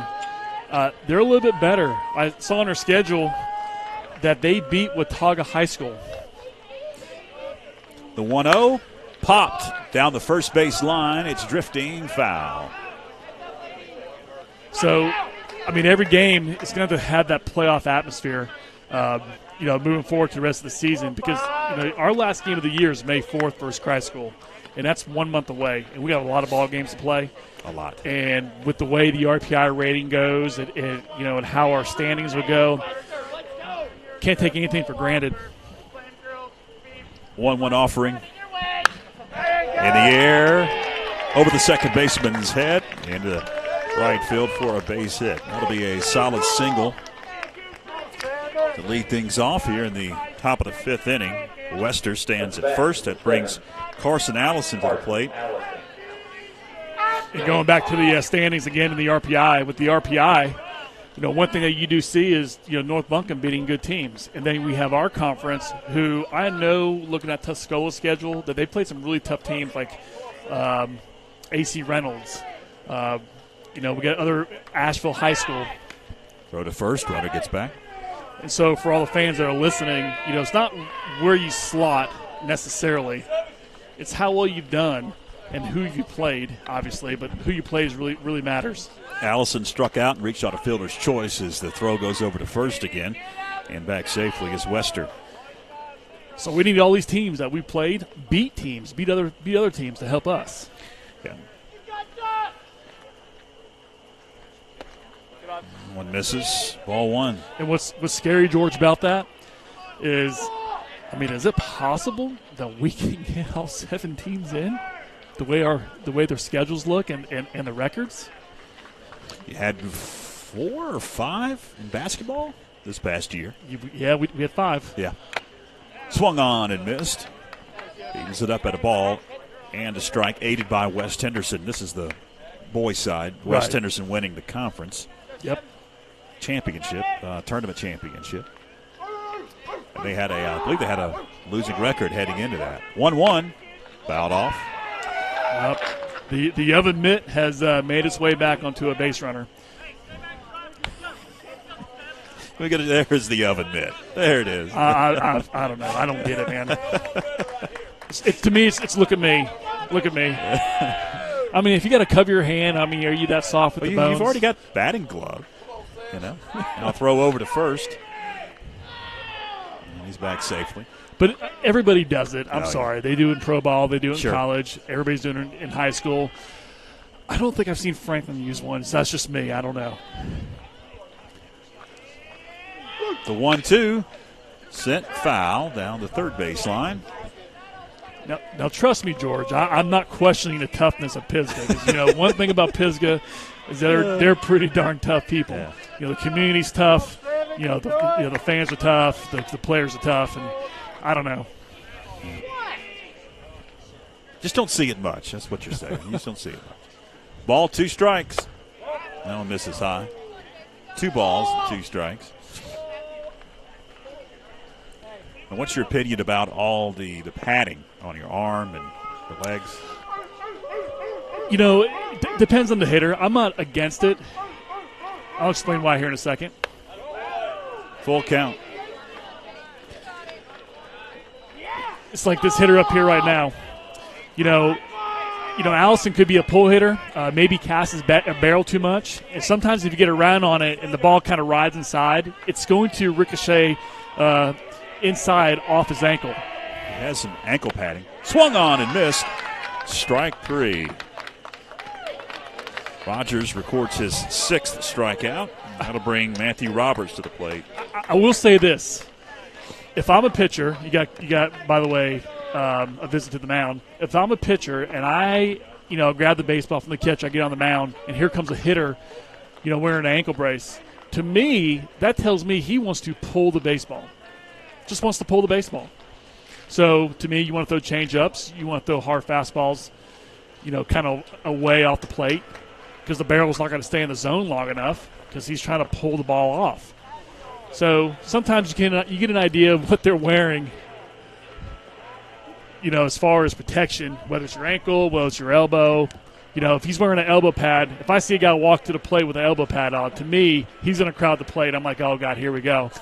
I remember years ago when I pitched at Appalachia State, we played the Citadel, and the Citadel's been known to really crowd the plate. And they always wore elbow pads, and they leaned over, and they're very aggressive. So, you may have that situation. Well, it's Matthew Roberts at the plate after the meeting on the mound. Now a throw over to first, and again, back safely is Andrew Western. Roberts singled and reached on a fielder's choice.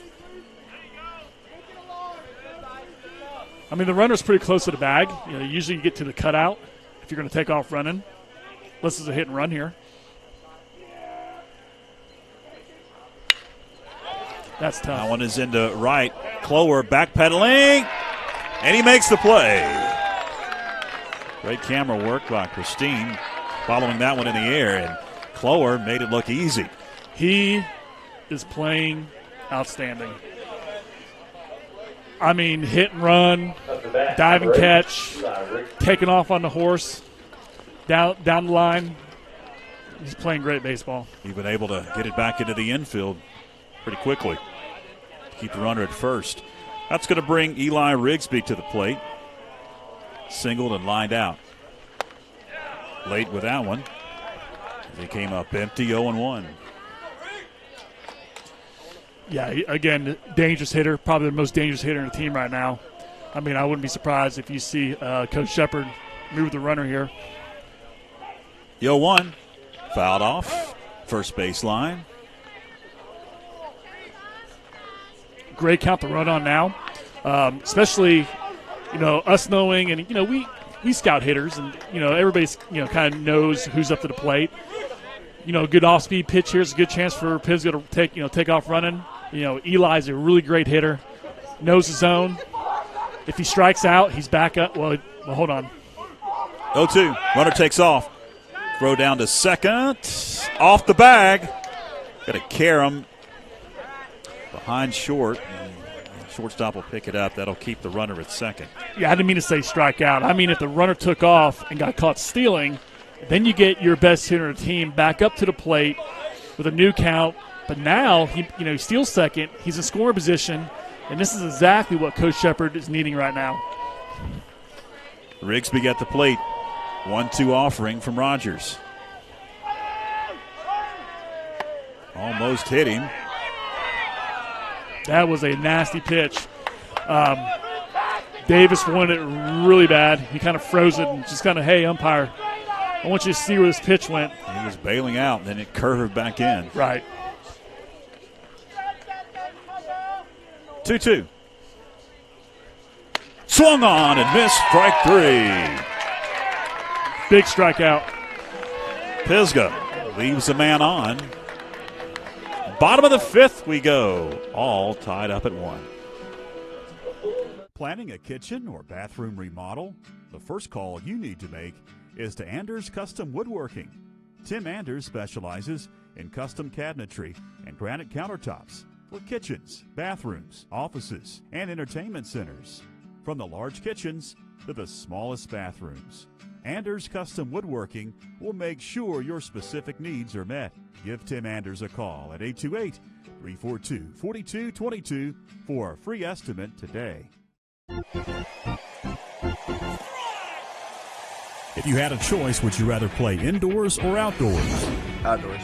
Outdoor. Oh, outdoor. 100%. I'd like to try indoors. I've never played on an indoor stadium.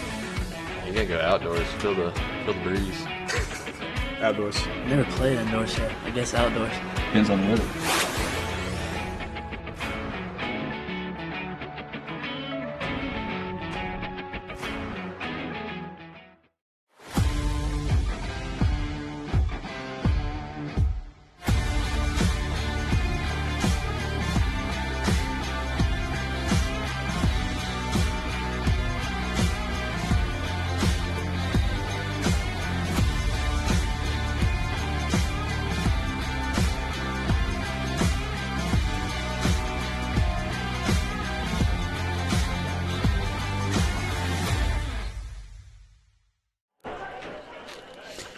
Welcome back, fans.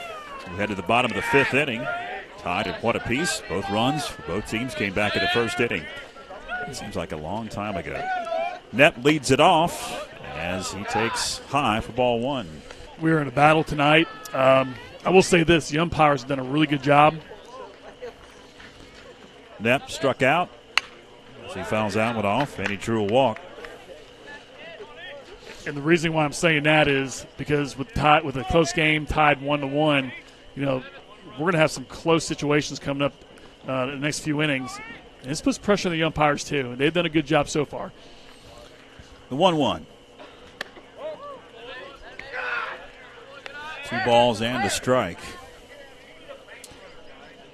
Ian's having a lot of confidence up there. You can just tell by his demeanor, his body language. 2-1. Evens it up, 2 balls, 2 strikes. I do know this, just watching him hit and his stride. I mean, he's a middle-in hitter. Eli Ash deals the 2-2, swung on and missed. Strike 3. 1 gone. Bottom of the fifth, Davis Anders now bats. He drew a walk and struck out. Number 10, He's 0 for 2. Anders. 4 strikeouts now for Eli Ash. He came in relief back in the second inning. Came in relief of Matthew Roberts, who began the game for Pisgah. In the air, right field. It's carrying pretty deep. It's going to hit the base of the wall. Heading down to third, Davis Anders with a triple. I'm going to say it till I'm blue in the face, George. Till the day FPSN goes off the air. A fly ball to deep right it's like the Bermuda Triangle. Yeah. If you know anything about the Bermuda Triangle, when airplanes go there, it goes missing. I mean, sometimes our right fielders struggle, but we do a good job because obviously, we get the practice on our field. Malachi Hayes at the plate. He gets hit. Ooh, oh, that's tough. That's tough. Oh, I can hear that all the way up here. That was on the wrist. Hopefully he's okay. He's going to head down to to first. So with a right-handed hitter and a strong one like Davis, he hit a mile-high shot. But coming off the barrel from a right-handed hitter, it's going to fade towards the right field line. And so the right fielder is turning towards center field to take off running. But what he doesn't realize is he's going to get lost above the lights. The ball is tailing away towards the line, and it kind of got it caught up. Going to bring Jackson Hersey to the plate. Runners on the corners now with 1 out. All right, so now we get the second baseman in kind of cheating a little bit. So we got a first and third here, George. So basically now with the second baseman coming up, we may have a throw through with the second baseman cutting off. But especially with 1 out, you can still put, if Malachi makes it a second, you still have an open base just in case if you need that. Yeah, he's cheating. Hersey takes a strike. Jackson Hersey 0 for 2 so far in the ball game, a pair of strikeouts. this is where, as a runner, you got to be a student of the game. You got to see where they're positioning for the infielders. Runner takes off at first. Hersey sends it to third. They'll throw to first. A long throw. Got him. That was an excellent play by Pisgah. We did move the runner to scoring position. That's good. Listen, if there's ever a time right now, Caleb Clore comes to the plate. No, he's played great tonight. He's done great with the bat tonight. Knows his own. He's not going to try to do too much. Nice play by Eli Rigsby, the third baseman for the Black Bears. Keep the runner at third. Clower will take low for ball one. Well, I think he sold that ball because he went down like it was a low pitch and really kind of fooled the umpire, I guess. That was a really good pitch by Ash. Caleb singled his last time up back in the third. Also struck out. Bounces away from the catcher. Here comes the run from third. He'll score. And the Panthers have broken out on top. Davis Anders comes home from third. That's tough. You want your catchers knowing that a runner at third base and to give them the lead. You've just got to block everything out front. And I think he was kind of sitting back a little bit, and just turned into the ball. You want to widen your feet so you can go left to right and just keep everything in front. Because right now this is not a high scoring ball game. Yeah. No doubt about that. Every run you're going to have to manufacture in this one. The 2-0 pitch. Clower sends it into left field, base hit. That'll score Malachi Hayes from third. And it's 3-1 Panthers.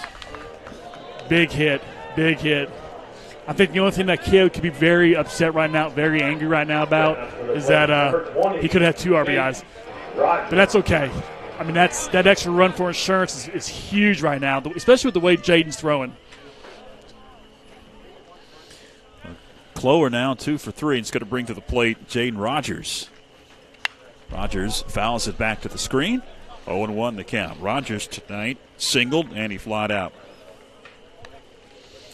All the damage being done here with 2 out. I wonder if Coach Greenwood's going to send Caleb, because Caleb's looking good right now, running. Trying to get the runners moving, a gap to score them. Clower takes off, swung on and missed. Throw goes down. He's in there safe. There we go. Is he okay? Good. And he pops up. Coach Greenwood's like, are you okay? Don't need you on the DL. May request a mitt. Oh, my God, here we go. The oven mitt. He's got the batting gloves on. They're all dirty. I mean, that's all you need, right? Maybe. So 2 hits, RBI, stolen base, sliding catch, chase one down the line. Big night for Caleb Clore. The 0-2.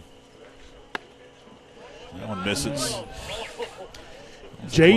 Jade is, again, you got 2 strikes, 2 outs. You got a runner in scoring position. You have got to expand your zone. You've got to fight pitches off. Give yourself a chance.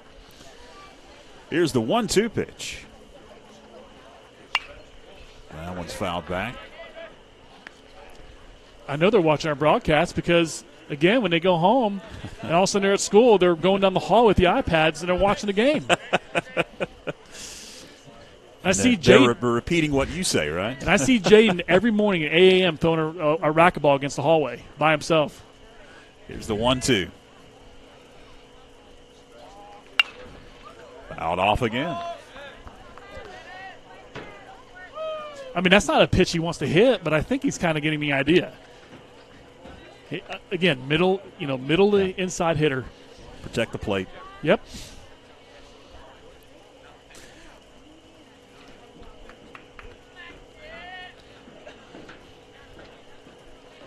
On the way, the runner did advance down to third.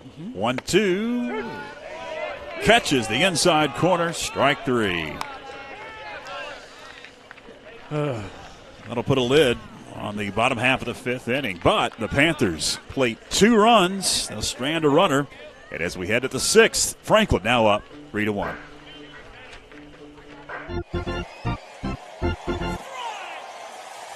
Would you rather be tall and slow or short and fast? I'm short and slow. Probably tall and slow. Tall and slow. Tall and slow. Any day. Tall and slow. Short and fast. Tall and slow. I think that's all of us anyways. Would you rather wear a collared shirt or a t-shirt? T-shirt. T-shirt. Gotta be a t-shirt. Can't do much in a collared shirt except play golf. T-shirt. Collared shirts just makes your neck itchy. T-shirt. T-shirt. T-shirt. T-shirt. Yeah, T-shirt. 100%. You gotta go T-shirt. Yeah, T-shirt. Collared shirt. You can't rock Collared shirt all day. God, no, you gotta go T-shirt. Collared shirt. T-shirt. Unless you're playing golf, T-shirt. Hey, I got a church, man. Yeah, or collared church. Church or golf, T-shirt.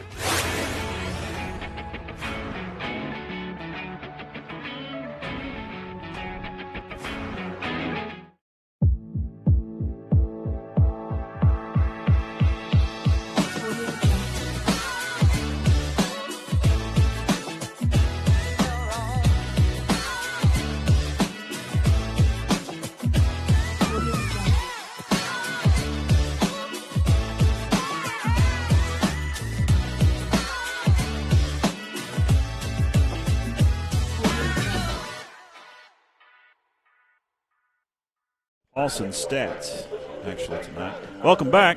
Got a new pitcher on the mound. It's Bo Paulson. And we've got a bet here over under if he's going to be able to keep his hat on. Throwing tonight. He was popping his hat off his noggin in Friday's contest. 6 innings pitched. As you see there, he's got 8 strikeouts. Yeah. I think he's settled into a role that I believe that quite a few of us thought he was going to probably get for the last 3 or 4 months, especially during the winter season, working out. The closer role. Again, strong arm, he's throwing strikes, simple mechanics, delivery to the home plate. He's just – I just love his composure on the mound. And he's got that fiery attitude like a closer. And so he's accepted the role. He's going to relish in it. He's going to face Walker Fox. He's going to lead things off for the Black Bears here in the top of the 6th inning. 6, 7, and 8 for Pisgah. And Paulson deals a strike. Walker Fox, I believe he's the sibling of Mason Fox. Had a lot of talented athletes come in that family. 0-1. Pops the mitt for strike 2. You look at our staff, for pitchers, and I remember years ago, we've always struggled with height and big guys and strong guys and hard throwers. Coach Greenwood's got a wealth of them. 0-2. That one's hitting the hole at second base. That's interesting. Had Hayes shaded over towards the bag. That'll be a base hit for Walker Fox. It's his second hit off Panther pitching tonight. A lot of our guys like, JoJo and then you have Jaden and you have Bo, pretty much same velocity-wise. And I guess when they're keeping the hitting chart, the spray chart. Go to first. Back safely is Walker Fox. They're seeing Walker Fox more spraying, oppo, towards the left center gap. Paulson deals quickly, and therefore a strike. Briefly gets away from Davis Anders. Which is probably the right decision. We had a hitter here. Gosh, George, you probably remember a long time ago. We coached a long time ago. Austin Bishop. Mm-hmm. Explain to you in a second here. 0-1 to Woody, and it swung on and missed. Silas Woody at the plate. We've had a lot of really good, strong power hitters in the last 20 years that I've been involved with Franklin High School baseball. And Austin probably had the best hands of any hitter I've seen since 2000. 0-2. Popped foul. That's going to be right behind the dugout. And the reasoning is he was so fast with his hands that I think he hit 10, 11, or 12 home runs his senior year, and most of them were oppo home runs. And I'm not talking about gappers. We're talking about like over left field. He waited longer, fast hands. Throw down to first. Hanging off the bag was Fox. He got back safely. At the plate, it was a ball, 1 ball, and 2 strikes now. And he knew what he was doing with the bat because he knew that, the stronger you stay inside the ball, the harder and farther it's going to go, and he knew that. Fouled off. So when you look at Walker Fox and why there's a shift there, I mean, that's probably what we're looking at for that spray chart, is seeing that. And obviously, big hole there. He's a good hitter. Stays alive at the ball and 2 strikes. Silas Woody, a strikeout and a ground out. He's 0 for 2. Paulson deals. It's sent right up the middle. Going to be a tough play. Hayes fields to first in time. As stretching was Hersey. That'll move the runner over to second. 1 gone in the inning. That was a big play from Malachi mentally. You know, he's moved over from third base to second base. That kind of gives him a lot of confidence that he can make those plays. And plus, he has to communicate a lot with his partner, Ian Knepp. Those 2 guys are tied to the hip. They do weird stuff down the hallways. I don't know what they do, why they do it, but there's a good relationship there. At the plate, Boone Carver sends it foul. 0-1 the count to Carver. He is 0 for 2, a strikeout and a flyout. You're seeing Reed Raby playing very good defense at third base. Maybe we got what we need. Runner at second and Walker Fox. 1 gone in the inning. Now a throw over to second. Those are always dangerous. Yeah. but they worked on that a lot. You could tell, you could see both middle infielders converging to the bag. You see our center fielder coming in on the spin move. He's not sleeping out there. He's doing a good job being awake. 0-1. Evens it up at a ball and a strike.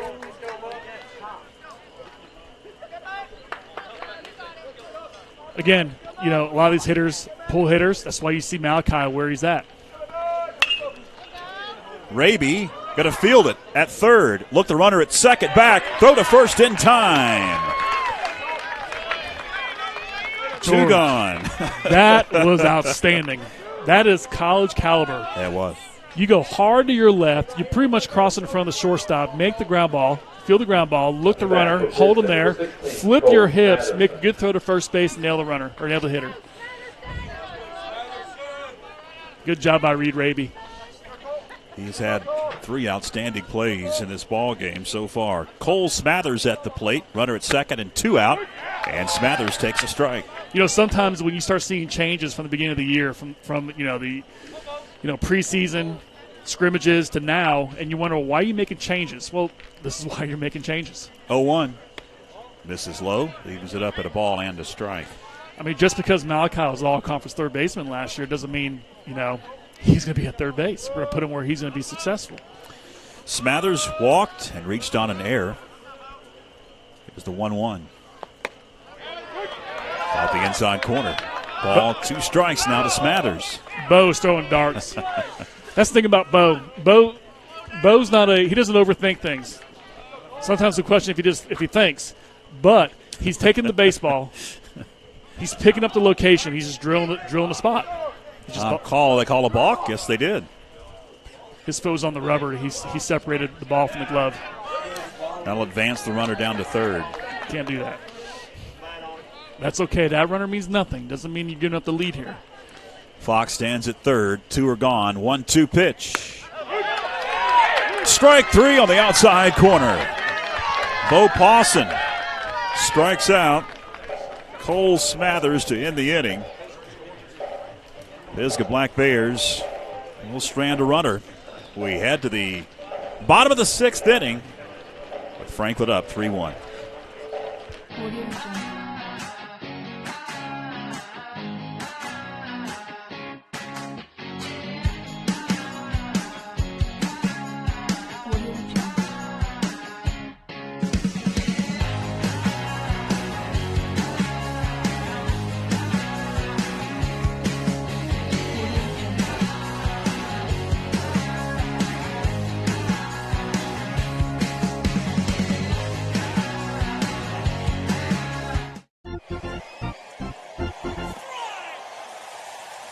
Who do you think would win an arm wrestling competition on your team?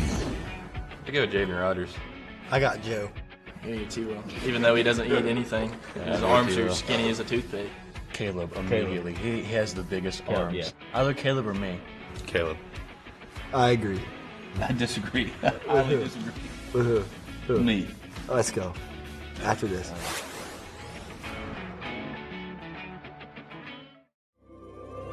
Join Backlot Cinema and the Blue Ridge Bartram Trail Conservancy for Walking with Bartram, a section hike of the Bartram Trail through Georgia and North Carolina.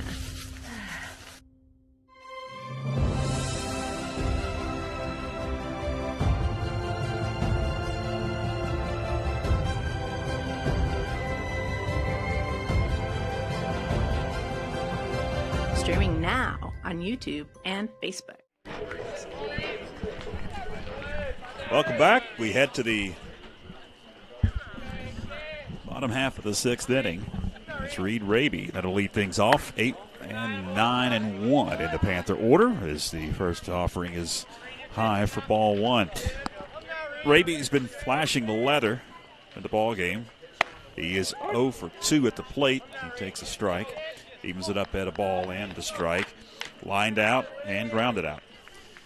I know he's 0 for 2, but he hit a line shot. Yep. He's putting the barrel on the ball. Eli Ash deals high for ball two. You hate the term productive outs, but those are productive outs. Moving runners. 2-1. That one misses. Oh, that was a late call. Evens it up, 2 balls and 2 strikes. Attic Sutton on deck. Top of the order will go after that. Strike 3. That'll retire Reed Raby looking. 1 gone. Attic Sutton to the plate. He struck out, and he drew a walk back in the second inning. I know hitters want to swing the bat so much, and I understand. I mean, it's you want to swing, but there's just times like Reed. I mean, Reed is one of the fastest kids in our school. And sometimes, doing base hit bunt, swung on and missed. 0-1 the count. Base hit bunting, drag bunt, push bunt. Getting yourself on base. Helping your average, getting runners on. 0-1. And misses. He was it up at a ball and a strike. It's productive for everybody. For you as the hitter, the player, for the coaches, for the team. I'd like to see more of that out of Reed. 1-1. And 1 misses. 2-1. But I know in Coach Greenwood's mentality, again, he was, a great all-time power hitter at Franklin High School, South Carolina. Sent into left field. That'll be a base hit. Ball got by. That'll advance. Attic Sutton down to second. I told you, George, he is not your typical 9-hitter. He's a freshman, and there's nowhere to put him in the lineup right now. But you're going to play a very talented player. The thing about him, he's extremely intelligent when it comes to baseball. He is extremely strong. He knows what to do with the bat. He's going to eventually in his career move up in the order. He could be a future 2-hitter, 3-hitter. Number 1, Tyler Williams. That's going to bring to the plate Tyler Williams.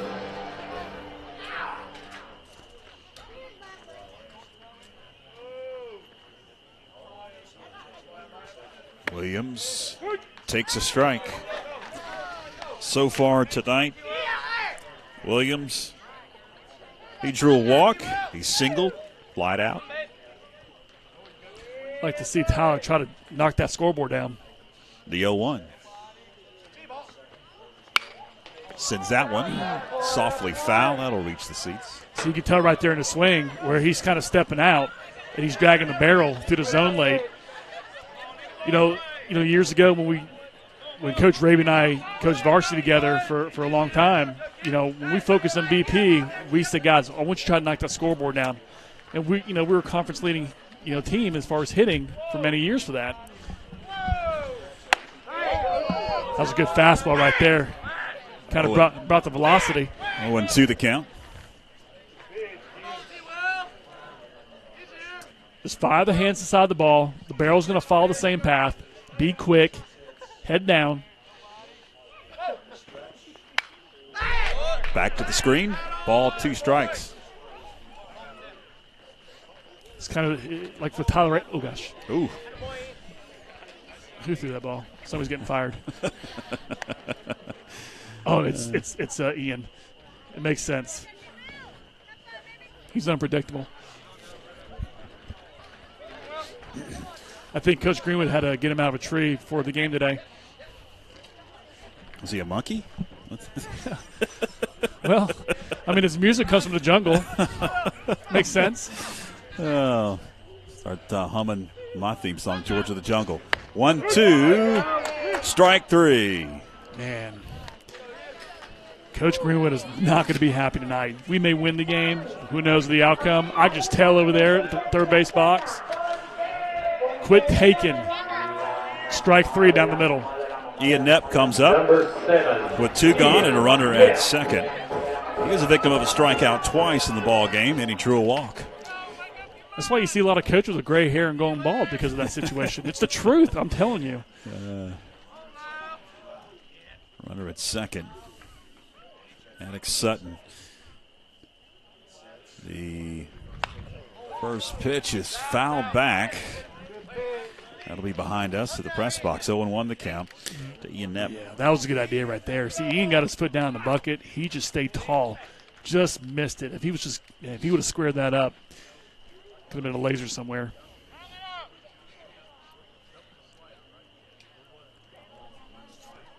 Waiting the 0-1. Smashed foul, first baseline. Quickly in the hole, 0-2 is Knepp. I'm going to keep preaching it. I understand Davis is the engine, but you got Malachi and Ian as the wheels of the car. And once they start getting real hot where you can't get them out, and the way our pitching is right now, I mean, we're a scary team, and we're basically loaded with juniors. Yeah, early on you could tell a very young team kind of getting their legs out of it now. As your middle part of the season, the 0-2 pitch. Got a little piece of it, fouled it off.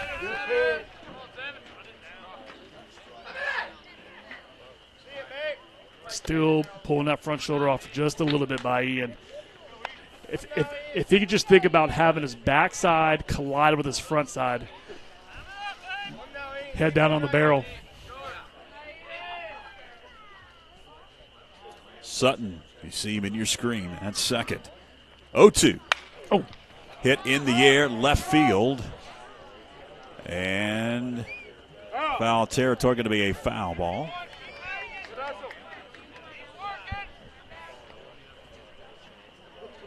He's alive, 0-2. Does Ian Knepp. Davis Sanders on deck, but there are 2 gone in the inning.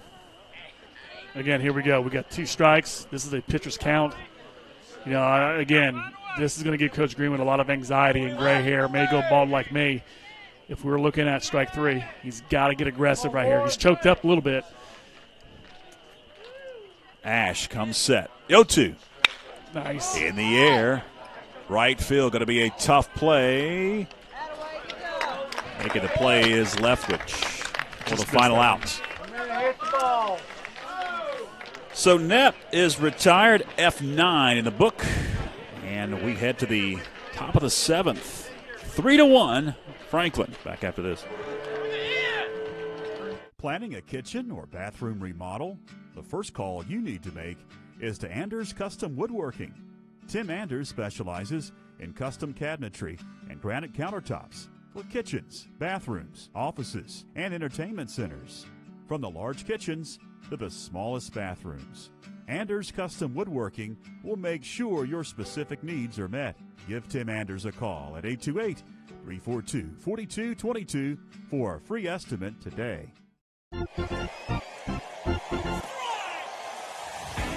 Would you rather be a mascot for a day or drive the tractor to drag the field?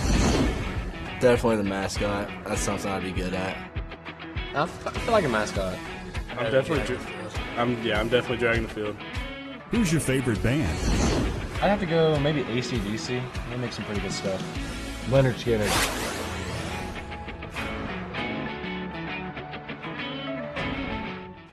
We are Dalton's Christian Bookstore, North Carolina's largest Christian bookstore. We offer a wide range of gifts and apparel. Children will find a world of fun to explore in our interactive kids section.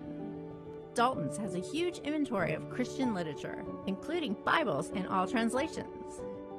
Dalton's, your destination for inspiration. Welcome back as we head to the top of the 7th inning. Franklin needs 3 outs and they'll need to surrender more than 1 run here. And they'll be victorious in the first of 2 this week against the Pisgah Black Bears. Bo Paulson remains on the hill as he has come in to close things out. Pisgah's going to send to the plate, top of the order. Nathan Leftwich, Andrew Wester, and Carson Allison. Leftwich, victim of a strikeout twice, and he drew a walk to lead off the ball game back in the first. So with the leadoff hitter here, probably plus wheels. When I say plus wheels, he's probably faster than most runners. You kind of want your third baseman to play on the grass in case there's a base hit bunt here. Was reminded that, Bo's velocity could be attributed to 828 Lawn Company, him carrying a weed eater during the spring last year. I mean, yeah, absolutely. We paid Bo well. He decided to forego weed eating to pitching. That one bounces up to Davis Anders. So right now, Reed Raby's playing even with the bag. That could be the new training routine. Could be. Weed eating, they should say, lawn care. They should say construction using a hammer was good for pitchers. Now it's a weed eater. 1-0. And therefore a strike. All right. Typically, with no strikes, you want your guy in the grass, especially when they're down by 2 runs. But now it's 1 strike. Probably go back to even. The 1-1 from Paulson. Fouled off. Look out. Oh. Into the stands. We used to call those ugly finders, so I'm not sure. They scattered down there. Somebody was diving out of the way. You could hear the shrills. Ball 2 strikes now to Leftwich. Nice pitch. Strike 3 on the inside corner. Paulson strikes out Leftwich. That's the 3rd strikeout for Leftwich of the ball game. 1 gone. Bo, that was a nasty curveball. That was sharp. It wasn't swooping. Had good velocity on it. A little bit at 12-6. It was very nice action. Bo, he's just sitting there in the hula hoop, man, just trying to drill inside that hula hoop and just pounding strikes. So it's Andrew Wester at the plate, 2 for 3, a couple of singles, had a fly out.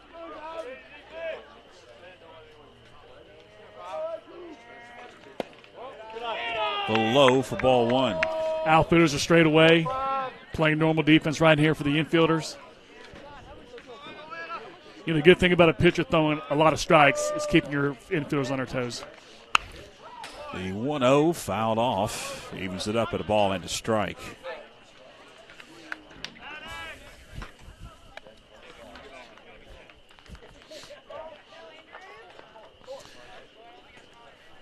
Thanks for tuning us in. It's past 9 o'clock now on a Tuesday night. Glad that you're with us on YouTube and on Facebook. If you haven't already, go ahead and subscribe to our YouTube channel, like our Facebook page. This is the final broadcast for a while here on the baseball diamond. In fact, it'll be 3 weeks until we talk to you again on April 25th. It'll be senior night, a 1-1. A little low for ball 2. Our next broadcast will be on April 17th. That'll be girls soccer. They'll have a softball broadcast the next night. Tapper to Reed Raby over his head and into left field for a base hit. That was a tricky hop, to say the least. Yeah, he was that. So I've told you before, a lot of times you do not want to take a step back. You want to go to the ball and get that good hop. But the way the ball came off that barrel, he was trying to get that big long hop, but it hit something, probably a lip, where the grass meets the dirt, and kicked up real high. Yeah, that's what it looks like. Number 7, Carson. Yeah. Right over his head. Yep. Tough read right there. Carson Allison at the plate, and Allison will take high for ball 1. Allison tonight, a couple of strikeouts and a fielder's choice. It's a heart of the order with a runner on first base and 1 out. So, I mean, again, you need to get a second out here quickly. 1-0. Bounces away. That'll be a wild pitch, allowing the runner to advance. That one hit out in front of the batter's box. 2-0 the count now to Carson Allison. So what's tough about that wild pitch, and Davis, again, is doing a great job to calm him down and let him know the situation. You know, a lot of times, you know, Bo hasn't played in a while, and he's got to kind of coach Bo up real quick, like, all right, we got one out. You have a 2-0 count, got a runner in second base. Yes, he does matter because it closed the gap within one, but you do have one out. We need to get this hitter. So if we have to get it out and sacrifice a run, that's okay.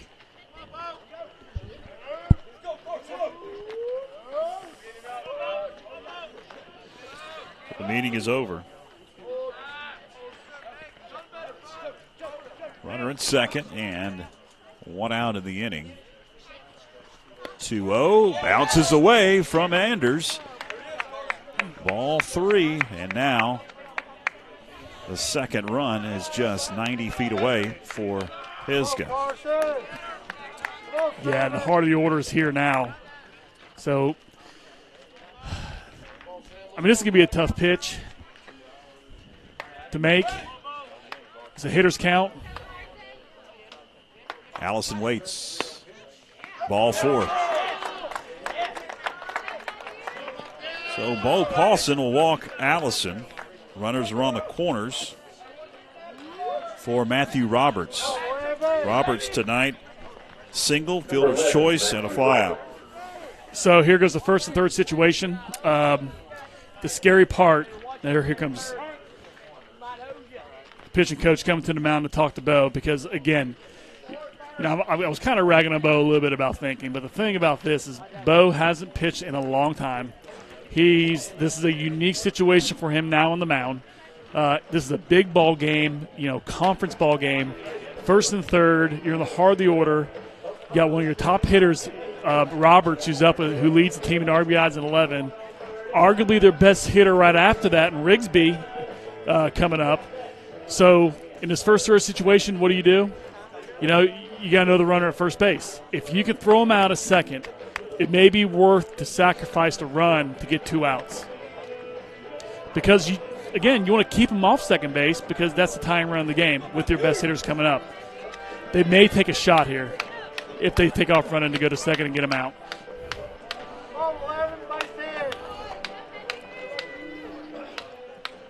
Wester stands at third.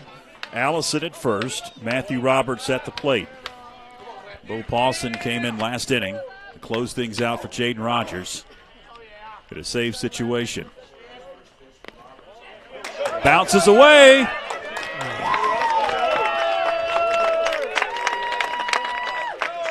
And Pisgah closes the gap. It's 3-2. That is tough. It's real tough now because now you get the tying run at second base, 2 outs. Top hitters up to the plate for Pisgah. The 1-0 pitch.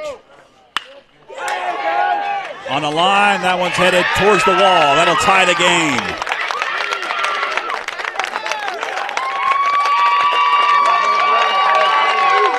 That'll be a double for Matthew Roberts. And the wheels have fallen off for the Panthers here in the top of the 7th inning. A walk and 2 hits, a double and a single, have plated 2 runs to tie it up. Pisgah, they're a smart team. And the reason why they're a smart team, because their head coach is smart.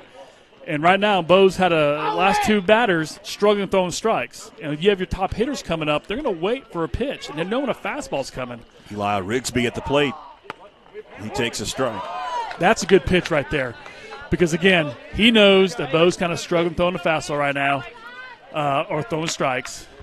And Bo's going to come across to the breaking pitch to get over for a strike. 0-1 to Rigsby, and therefore a strike. Tonight, Rigsby struck out, lined out, and singled. He is 1 for 3 so far in the game. So you get a base open, and again, you got a lot of pitches you can waste to make him chase. Paulson deals the 0-2, swung on and missed. Big strikeout. Huge. 2 gone with a runner at second for Walker Fox. So now I wonder if Coach Greenwood is going to put the shade on, or the shift on here, like he did last time. We had Malachi behind second base, and a whole gap wide open to the right side. Probably won't do that. Walker Fox tonight, 2 for 3, pairs singles, and he flied out. Okay. They're going to automatically walk him. Which is smart, because reality is, if the runner at second base scores, you're still down. And, Walker is a very scary hitter, just is. His batting average is a little bit down, but he'll eventually be a 400 hitter when the year's over. Silas Woody at the plate. He's 0 for 3. Woody sends it up the middle, base hit. Are they going to send the runner? Yes, they will. No, he put up the stop sign late. He would have been dead to rights as the throw came in from center. The bases are loaded now for Boone Carver. Pretty disappointed for the fact that you got a runner on second base, which is the game-leading one.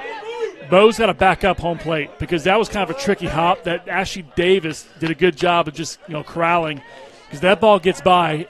The way that our field is, our dimensions, he'll score it left to right. He will score, and maybe Walker Fox come around and score too. Carver 0 for 3. That one misses. Carver tonight struck out, flied out, and grounded out. Carver, the catcher, with the bases loaded and 2 out. 2 have come across to tie it up. A little outside and low for ball 2. Here we go. So we got bases loaded. We got a 2-0 count. The hitter knows that Bo's have to come with a fastball. 2-0. High strike, 2 balls and a strike to Boone Carver. Yeah, that was a little bit of a gift for Bo. That ball was up. 2-1. Just missed. That was actually a better pitch than the original one, the first one. So you got a 3-1 count. Hitter knows fastball's coming. Bo's just got to be aggressive. Go ahead run at third. Popped foul directly behind us. All right. So now we got full count. We got bases loaded. As soon as Bo lifts to go home, all runners be running.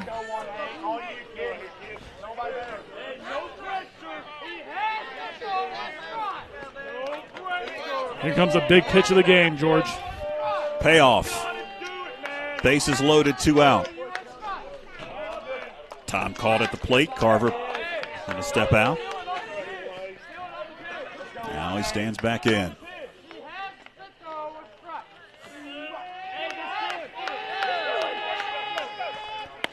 Nice pitch. Ball 4. Walked in the potential winning run. It's 4-3 Pisgah.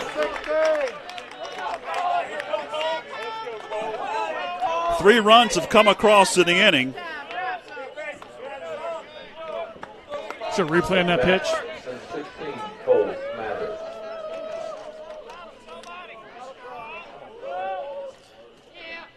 Three walks in the inning for Paulson. Here's the pitch.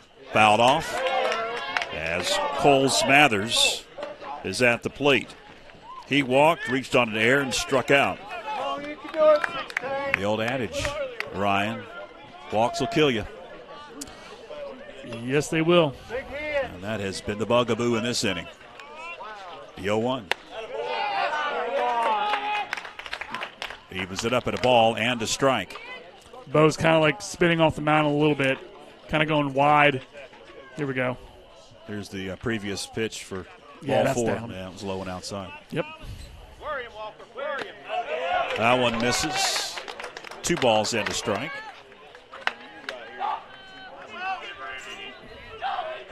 Pisgah led 1-0 after the top of the first inning. Pisgah answered in the bottom of the first to tie it at 1. We stayed that way for a long while.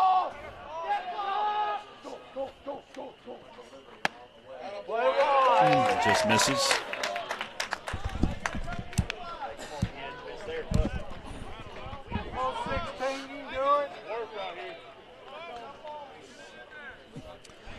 Bo just needs to take a deep breath, pick up the target, deliver it. 3-1. Runs it full, 3-2. All right, same scenario again.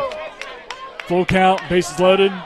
As soon as Bo lifts, runner's going to take off.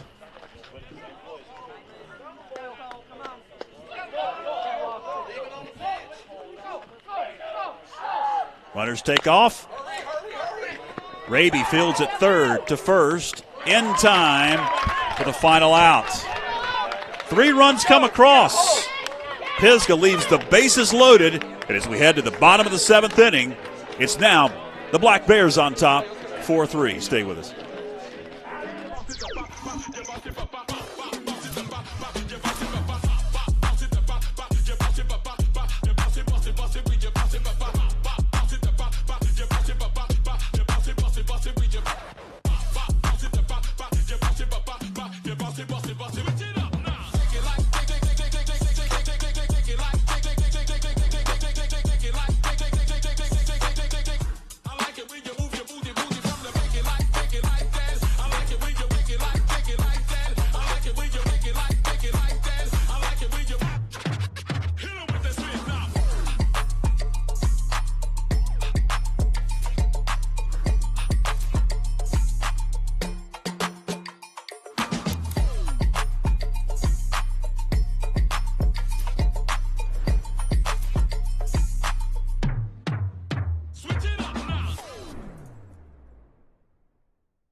Welcome back. We head to the bottom of the 7th inning. Remaining on the mound for Coach Shepard, it's Eli Ash, who came in the 2nd inning, and he's pitched since then and pitched pretty well. Did give up a couple of runs. But really, since the 3rd inning, has settled in.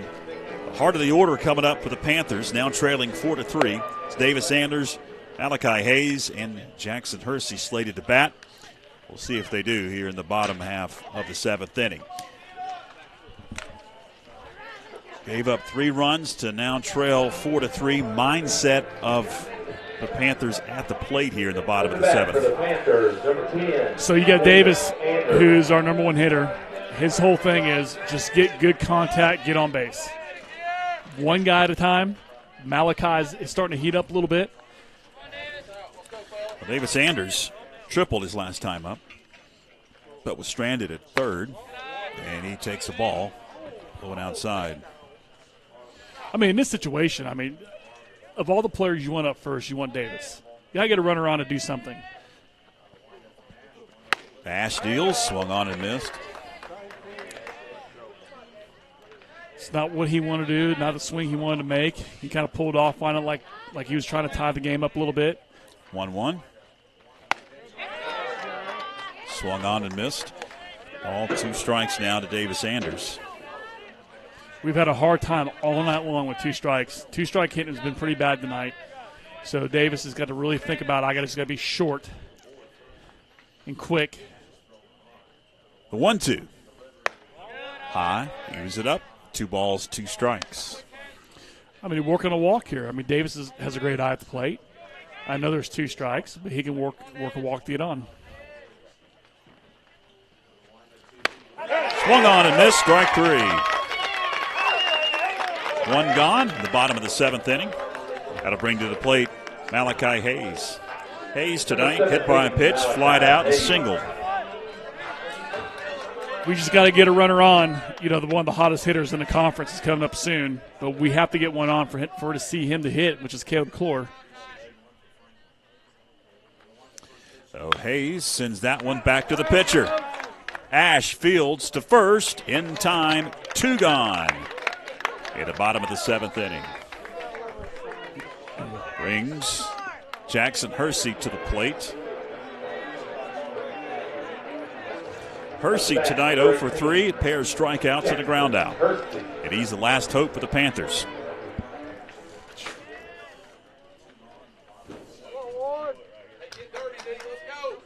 He's got to keep his head down and watch the barrel go through the zone. Swung on and missed. And the whole 0-1. This game, very similar script to the game at Murphy a couple of weeks back. The Panthers blew a lead the 7th. 0-1, fouled off. 0-2 the count to Jackson Hersey. A blown save in that one. Yeah. I mean, Eli Ash has done a great job coming in for Roberts, holding everybody at bay here. Ash deals the 0-2, and that one misses. 1 ball, 2 strikes now to Jackson Hersey. We like to tell our hitters, trust your eyes. Trust your eyes and trust your hands. 1-2. Swung on and missed, strike 3. And Pisgah comes back down 3-1 in the 7th inning to defeat the Panthers and hand them their 3rd conference loss as they drop to 2-3 overall, 5-4 overall, 6. Make that 7-4 are the Pisgah Black Bears, and they pick up their first conference victory. Now at 1-2 in the Mountain 7 Conference. And the Panthers will play the Pisgah Black Bears coming up Friday in Canton and try to salvage a ball game this week in the conference. They'll be out of conference tomorrow to take on the North Buncombe Blackhawks here at McConnell Field. As this one, a tough one to swallow tonight, up 3-1 in the 7th, and give up 3 runs and lose it 4-3. Final thoughts, Ryan? Well, the best part is there's a game tomorrow, so you got to have short-term memory when it comes to taking a really tough, heartbreaking loss like this one. We're going to play North Buncombe. Then I believe that we're going to move that Friday game to Thursday. So, again, it's going to be game after game after game to kind of get back on that stretch again of winning. Here's the schedule. We've mentioned it a couple of times. Our next broadcast won't be until April 25th. About 3 weeks from tonight, that'll be senior night. But a lot of ball games between this date and the next time we talk to you. All right, tough one tonight, fans. Appreciate you tuning in. Final 4-3, Black Bears over the Panthers. For Clinton Taylor and for Christine on camera tonight, and for Ryan Haley, I'm George Young. Till next time, so long, everybody. The March 2023 Athlete of the Month is Max McClure, men's golf.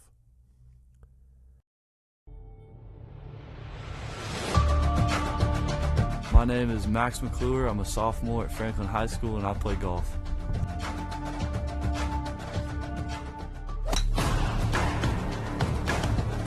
My individual goals for this year is to make it to regionals and then go to state. And my team goals for this year is to win the conference championship.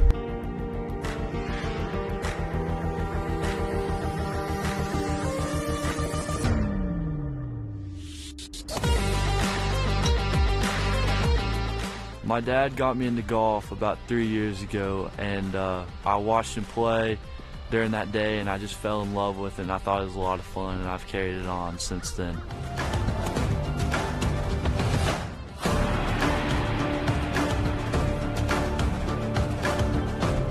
What I love most about golf is being outdoors with some of my best friends and just having fun and relaxing.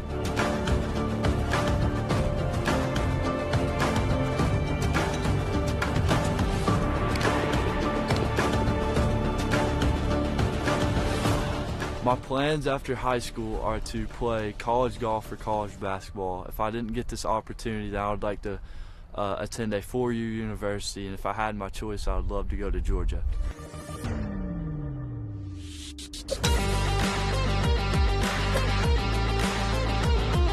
My message to my team through the rest of my career is for them to push me and for me to push them so we can keep advancing our program in the right direction.